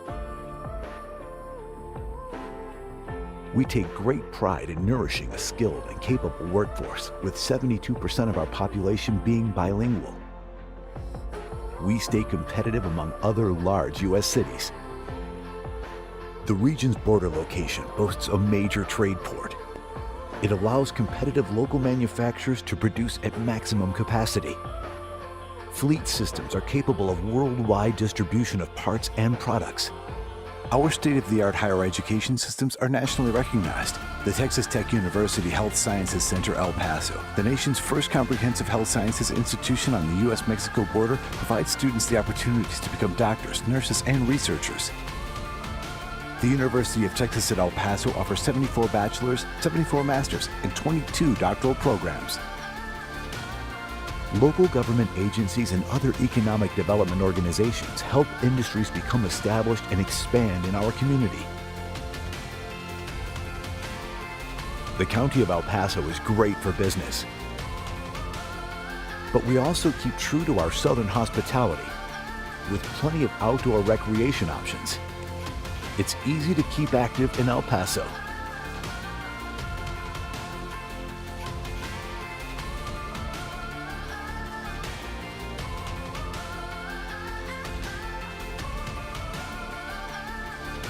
We are constantly looking for new industries interested in expansion. We want to offer our help and support in the process.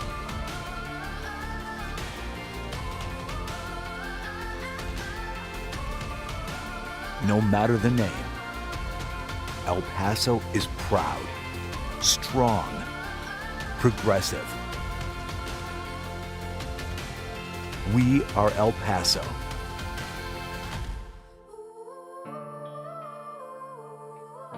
Come see what we can do together.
Most of us have pets, and we know that we have to take care of them and give them a home with love. But when our resources are not enough, we need to find out a better life for them. Fortunately, here in El Paso, the Animal Welfare Department is here to help.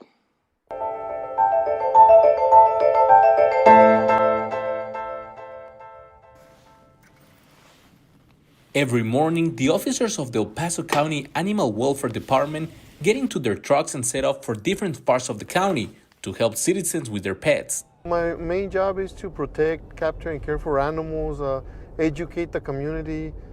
We do everything from our trucks. We do foster transportations. We do adoptions. We do microchipping. El Paso County is one of the largest counties in the state of Texas, and its Animal Welfare Department has only 8 officers to cover all the land outside the city. The county is very big in terrain. It's bigger than the city, actually, but the houses are kind of sporadic. It's a lot of terrain to cover. Today's mission is to collect some puppies and a little pig on the outskirts of the county. Es un bebito, ¿verdad? Está más big, tiene un mes, 2 semanas. From a man who no longer has enough resources to support them. In 2020, the Animal Welfare Department rescued a total of 1,769 animals, of which 231 were returned to their owners and 418 were adopted. After giving the men information about the spay and neuter services, Heriberto takes the puppies and the little pig to a shelter on the other side of the county, where they will find a family for them. The name of the rescue here is Almost Home, and it's a big foster affiliate of ours. They help us a lot with our transition, so these dogs don't set foot at the shelter, at the animal services. After leaving the animals in good hands, Heriberto drives away to a new mission.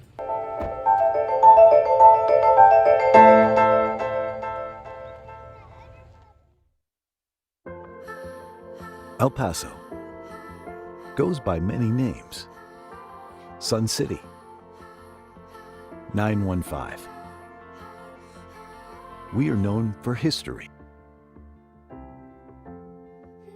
culture, food, and art.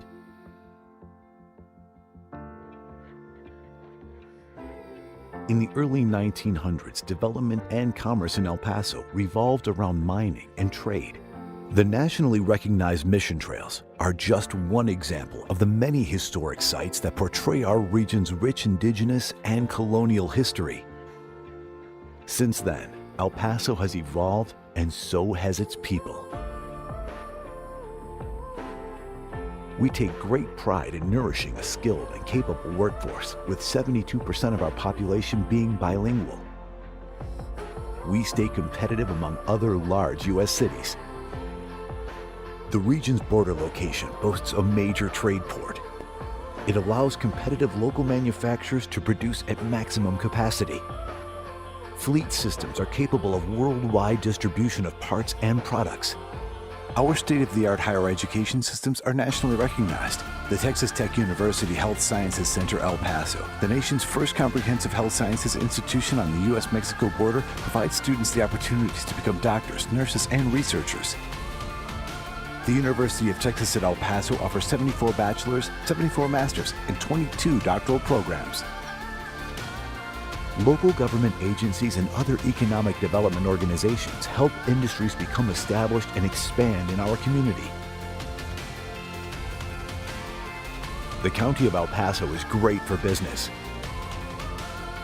but we also keep true to our southern hospitality with plenty of outdoor recreation options. It's easy to keep active in El Paso.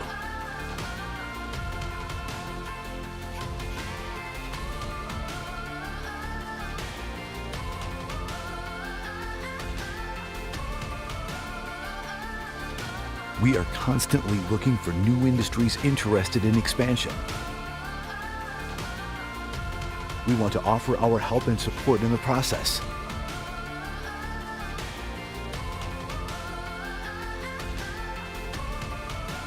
No matter the name, El Paso is proud, strong, progressive, We are El Paso.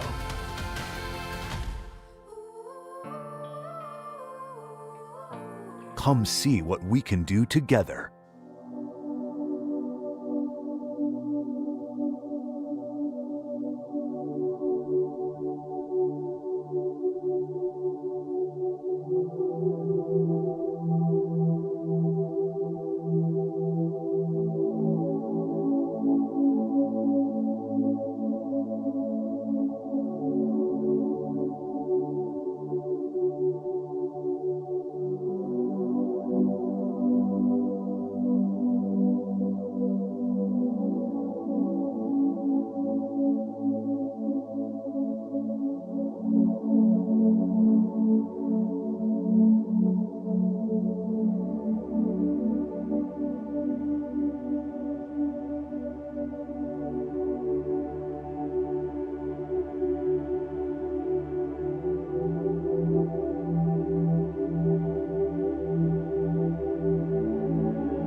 Most of us have pets, and we know that we have to take care of them and give them a home with love.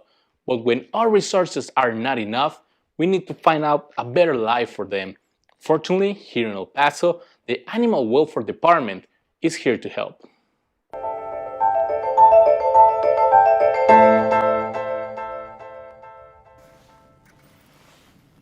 Every morning, the officers of the El Paso County Animal Welfare Department get into their trucks and set off for different parts of the county to help citizens with their pets. My main job is to protect, capture, and care for animals, educate the community. We do everything from our trucks. We do foster transportations. We do adoptions. We do microchipping. El Paso County is one of the largest counties in the state of Texas, and its Animal Welfare Department has only 8 officers to cover all the land outside the city. The county is very big in terrain. It's bigger than the city, actually, but the houses are kind of sporadic. It's a lot of terrain to cover. Today's mission is to collect some puppies and a little pig on the outskirts of the county. Es un bebito, ¿verdad? Está más big, tiene un mes, 2 semanas. From a man who no longer has enough resources to support them. In 2020, the Animal Welfare Department rescued a total of 1,769 animals, of which 231 were returned to their owners and 418 were adopted. After giving the men information about the spay and neuter services, Heriberto takes the puppies and the little pig to a shelter on the other side of the county, where they will find a family for them. The name of the rescue here is Almost Home, and it's a big foster affiliate of ours. They help us a lot with our transition, so these dogs don't set foot at the shelter, at the animal services. After leaving the animals in good hands, Heriberto drives away to a new mission.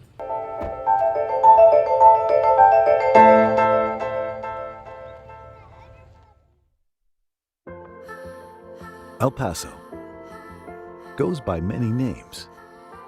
Sun City, 915.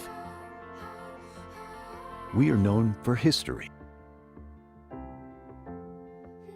culture, food, and art.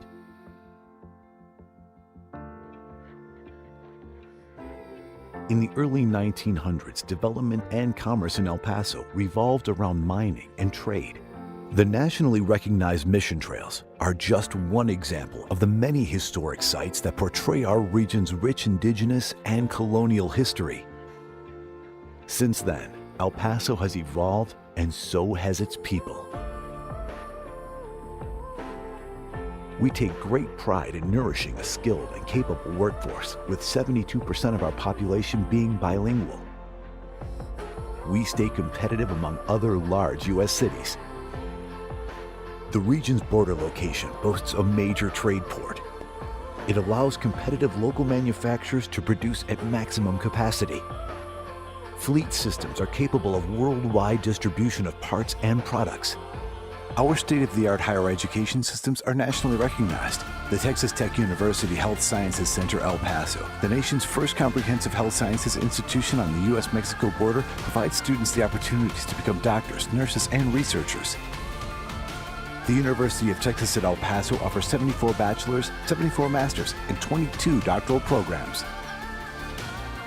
Local government agencies and other economic development organizations help industries become established and expand in our community.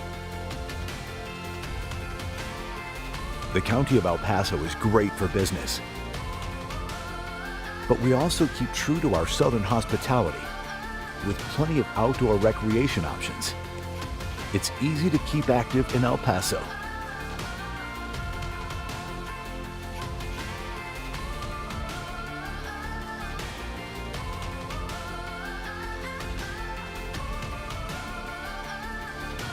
We are constantly looking for new industries interested in expansion. We want to offer our help and support in the process.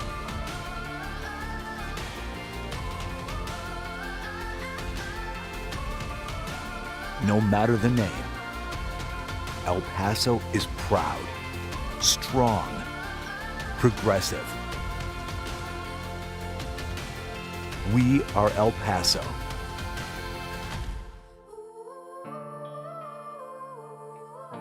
Come see what we can do together.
Most of us have pets, and we know that we have to take care of them and give them a home with love.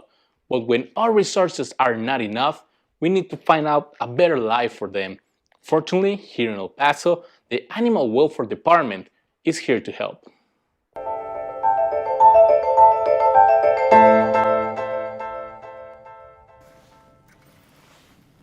Every morning, the officers of the El Paso County Animal Welfare Department get into their trucks and set off for different parts of the county to help citizens with their pets. My main job is to protect, capture, and care for animals, educate the community. We do everything from our trucks. We do foster transportations. We do adoptions. We do microchipping. El Paso County is one of the largest counties in the state of Texas, and its Animal Welfare Department has only 8 officers to cover all the land outside the city. The county is very big in terrain. It's bigger than the city, actually, but the houses are kind of sporadic. It's a lot of terrain to cover. Today's mission is to collect some puppies and a little pig on the outskirts of the county. Es un bebito, ¿verdad? Está más big, tiene un mes, 2 semanas. From a man who no longer has enough resources to support them. In 2020, the Animal Welfare Department rescued a total of 1,769 animals, of which 231 were returned to their owners and 418 were adopted.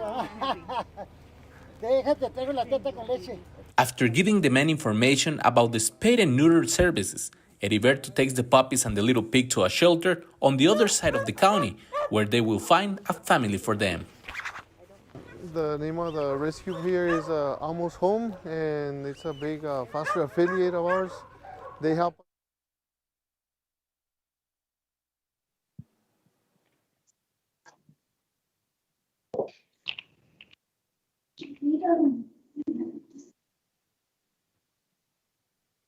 Okay, go ahead.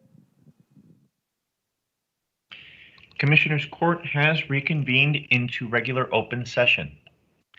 Item number 27, discuss and take appropriate action regarding Executive Order GA38. Good afternoon, Judge and Commissioners. Erica Rosales Negaglione, Assistant County Attorney. There will be no action for this item. Thank you. Okay.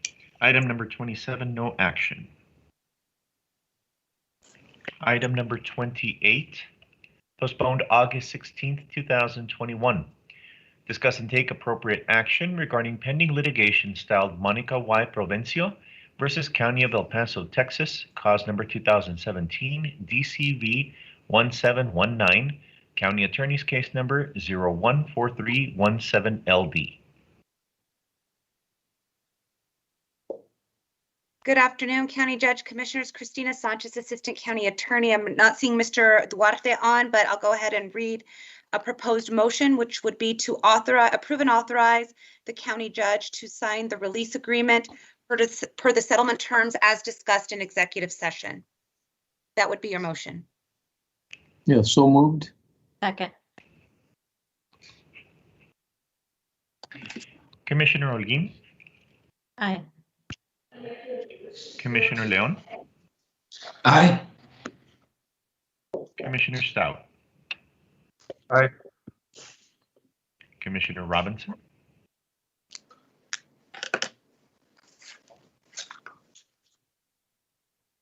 Aye. Aye. thank you, sir. Judge Samaniego, Aye. motion carries.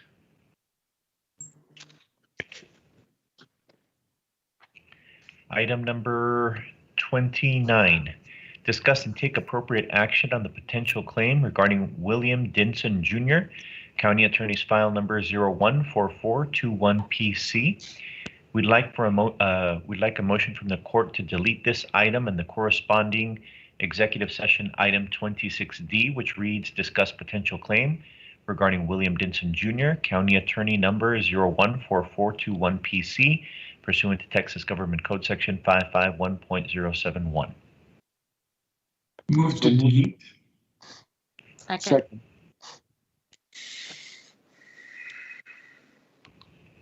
Commissioner Holguin, Aye. Commissioner Leon, Aye. Commissioner Stout, Aye. Commissioner Robinson, Aye. Judge Samaniego. Aye. Motion carries.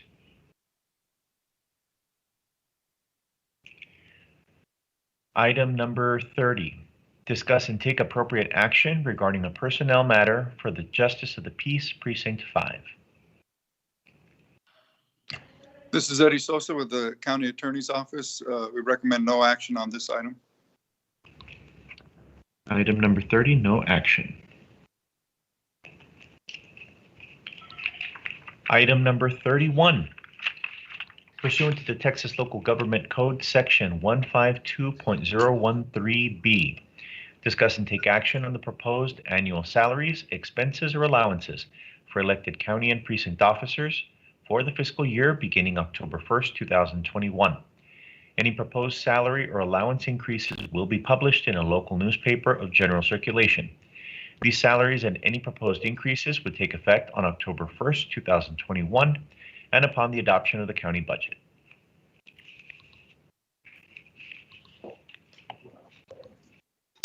Caesar, could you also read in item 32 for this?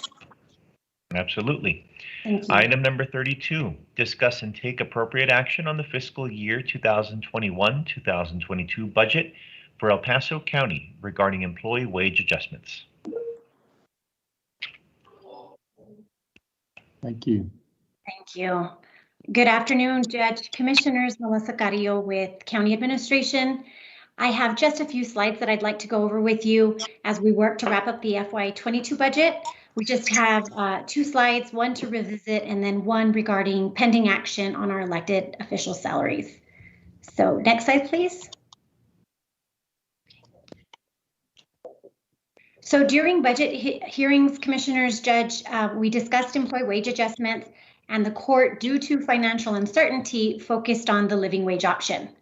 During these discussions, the court also talked about implementing the plan sooner than we noted, and we believe there may be sufficient fund balance at the close of the year to possibly implement wage changes earlier, and for the court to even consider a $13 an hour per hour minimum wage option.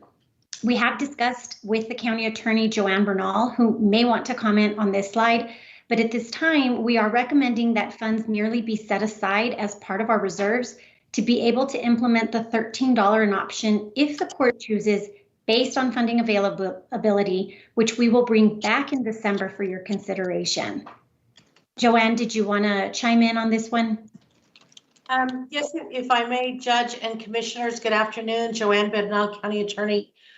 We've had a considerable number of discussions by phone and email since Friday with Betsy, with Ms. Keller and her staff. And so let me start by thanking them for spending the time this weekend.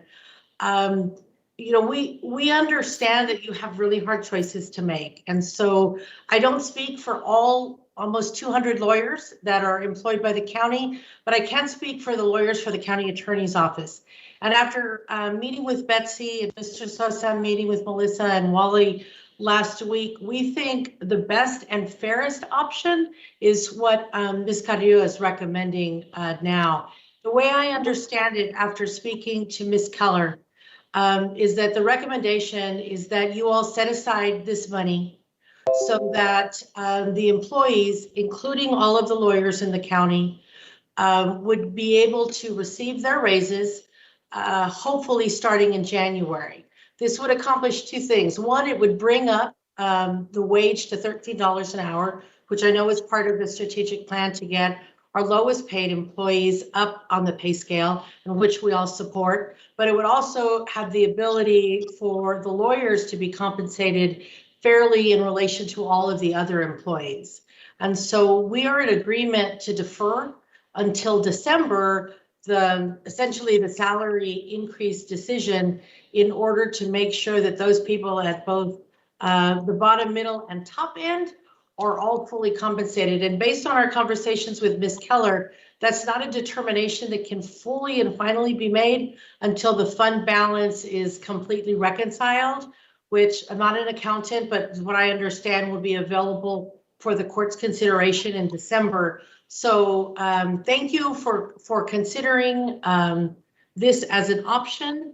And so we urge you to fund the contingency fund as recommended by Ms. Keller, and wait until December to award those increases.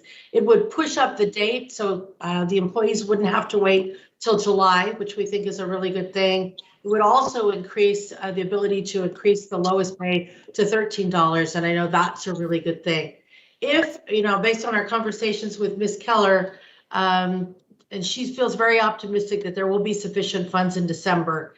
If for some reason something happens and there are not sufficient funds, Ms. Keller has agreed that I will come back and I will ask the court to fully fund the salary plan in December, but we're willing to wait because we think that based on our conversations, there's sufficient money actually to award to both, to all levels of employees, separate from, of course, law enforcement. So thank you for letting me weigh in on this option, and thank you for your consideration of all the employees. Thank you, Joanne. Wally, you want to go ahead and add just to make sure from accounting that we're not missing anything or we're understanding exactly what Ms. Bernal had just said. So thank you, Judge. Yes, after conversations this morning and later in the week last week, I did get Mr. Dion's latest revenue estimates late Saturday night or early Sunday morning. It's a blur now, but this weekend I received his latest revenue estimates. He still has a few questions on some expenditures and fund balance, so I haven't gotten his final fund balance yet, as he's got some questions he posed back for me to follow up with him on. Taken into consideration, now, Mr. Dion, I'm sure he's listening, from a materiality standpoint, we should know pretty solid by the latter part of December, mid to end of December, what the fund balance reserve is looking like, where we think we're going to finish, because most of our expenses will have been accrued, our expenses and revenues will have been accrued and recognized in the annual financial report. So from a materiality standpoint, December it should be a good time of year. In that discussion I had with county administration, I would propose that when we file the budget with you, that we do that allocation out of our unallocated reserves, so to speak, so that we've got those funds earmarked for the possibility of implementing the $13 a wage as early as January. Right now, tentatively, leaves our reserve in the 7% range, so we're not too far off. But we just need to still have that confirmation of what the final balances will be come December. So from an accounting standpoint, from a budgeting standpoint, that'd be the proposal that, based off the action taken by the court today, that we would file the official proposed budget with your offices in the early part of September for our hearings on the 27th. Well, I think, just the fact that they're allowing us to truly understand our decisions and where we're at. And I was a little concerned that, if something doesn't go right and, we put them in, some vulnerability because we didn't make the decision at this time. But I think that everybody I've talked to, they feel very comfortable that the funds will be there. We just need to know the extent. Do we go the full amount or do we cut back depending on that? So we've always asked for that information, and I think we're given the opportunity to really understand what we really have instead of assume at this time. So Wally, go ahead. I'm sorry, I didn't mean to. Yep, that's quite right. So as you made that statement, the other thing that just came to mind is, if you budget at the higher amount, you have the appropriation ability to make that decision if funds are adequate. But if we are in a position where we don't have enough funds to be implement as much as we'd like, as soon as we like, then you always can reduce that back. You just can't declare an emergency in January if we're in as good as financial condition that we hope to be. So it's better to plan on the high and then implement what we have the ability to implement and keep ourselves in good financial condition. Mm-hmm. Well, that's what I like of being able to back off, but seeing that there's a possibility of doing what really is aligned with our sentiment about the wages. Anyone else, any comments? Yes, Commissioner Stout, please. Thanks, Judge. I just wanted to say thanks to HR and Wally and to the county attorney for coming together and putting together this option. I think that all around, I mean, it's an agreeable, something that I think we can agree upon and is helpful to many of our employees, especially the attorneys who we don't want to leave out. And then of course, pushing the ball forward when it comes to getting that minimum wage up above or up to $13 an hour. So can I make a motion to go ahead and approve the? We still have Commissioner Leon still Yeah. from this. Again, thank you, Wally, Melissa. Can we go back to the chart that you initially put up? Okay. Now, if you all are recommending, I see it. Are we looking at 3 different options, or is that one and the same for different years? So Commissioner, you're looking at 3 options based on what was presented during budget hearings. This is the same slide. What you see highlighted is what the court selected at that time and what was put in the budget register. But as we've discussed this afternoon, based on conversations with Wally and Joanne, and Wally reviewing the potential to set aside funds and reserves, what we're asking the court to do at this point is include the difference and set aside the funding in reserves for the $13 an hour option, knowing that if the funds aren't favorable, we'll come back and let you know. And as Wally just mentioned, we can always change the decision or make the adjustment at that time. Okay, and if once the court votes on it and the funds are there, then the lower paid employees will not see an increase until January, is that correct? Yes, sir. At this point, we have that wage adjustments will not take place until July 2022, but all of the discussions have been to watch that fund balance, hoping that we can come back, let the court know that there's been some favorable changes so that you as the court can implement much sooner, as soon as January. Okay. Okay, I think it's a very good compromise. I'm sure all the court agrees with me that we would have liked to have seen it in October for the lower paid employees, but yeah, I'm in support of that. Thank you, Commissioner. And you need a motion on that or direction? Yeah, so I was starting to make the motion. Okay. Yeah, I made the motion to go ahead and approve the recommendation brought forth by Ms. Carrillo. Okay, second.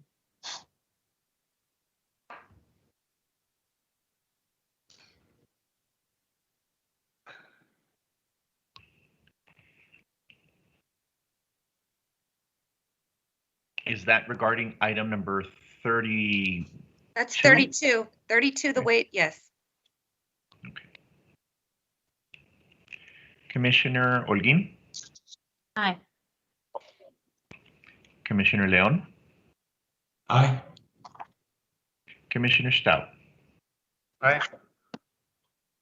Commissioner Robinson? Aye. Judge Samaniego? Aye. Motion carries. Thank you, Judge. Thank you, Commissioners. So we just have one final slide. Miguel and Alexis, if you'll pull that final slide up for me with regards to item number 31 and your elected official salaries. So we have been discussing elected official salaries over the last few weeks. Today, we do need action so that it allows sufficient time for our offices to notify electeds as well as to publish the salaries in accordance with our statutory guidelines. We reviewed these options with the court last week. Therefore, Judge, Commissioners, you could choose to do nothing with regards to elected wages, or you could give an across-the-board 3.8% increase with a budget impact of $11,197. And this does a few things. This does help to keep us from falling behind when compared to other Texas counties as they continue to decide what they're going to do with elected official salaries this year, as well as achieves a higher percentage closer to our financial goals. but it also is the option that works towards minimizing wage compression. Even though some wage compression will still exist, this is an option that might be more favorable based on the needs of the court at this time. And none of these options, as a reminder, do not include increases for members of your Commissioner's Court at the request of our Commissioner's Court. Are there any questions on this one? Yeah, anyone, any questions?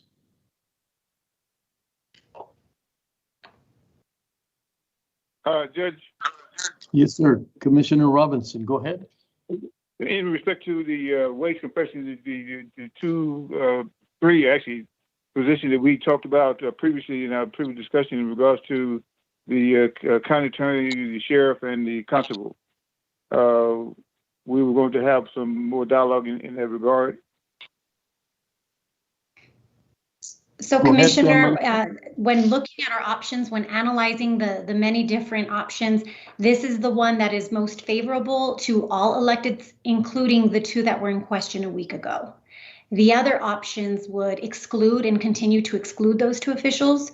However, the 3.8% across the board would include the two officials that were mentioned a week ago. Okay, sounds good. And thank you. As the court, unless the court has any other questions, before the court does make or take any action, we can also discuss, once we get the direction, we can also discuss if there would be adjustments to any other elected official salaries so that it gives clear notice as to what we can do going forward. But of course, if there's any other questions or dialogue, we can address that before we start making any action. No, not at this time, Melissa. Okay. So we do need a motion from the court regarding its option, and based on discussions that we've had with the court, regardless of the option you choose for electeds, I do believe the proposed salary for JP5 will be recommended at $88,916.47. So that would need to be included with any other options you all take on electeds today. And it's within the same motion, right, Melissa? Yes.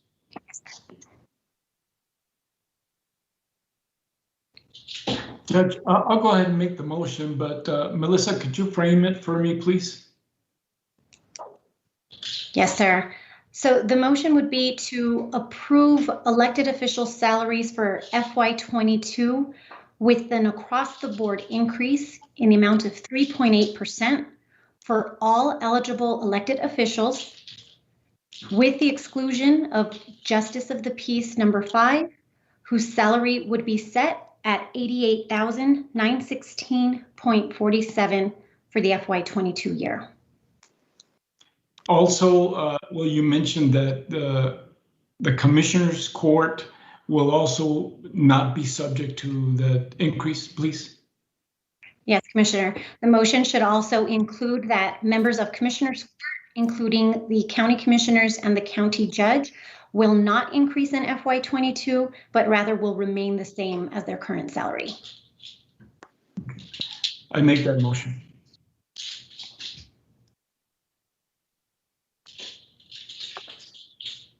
I'll second that motion.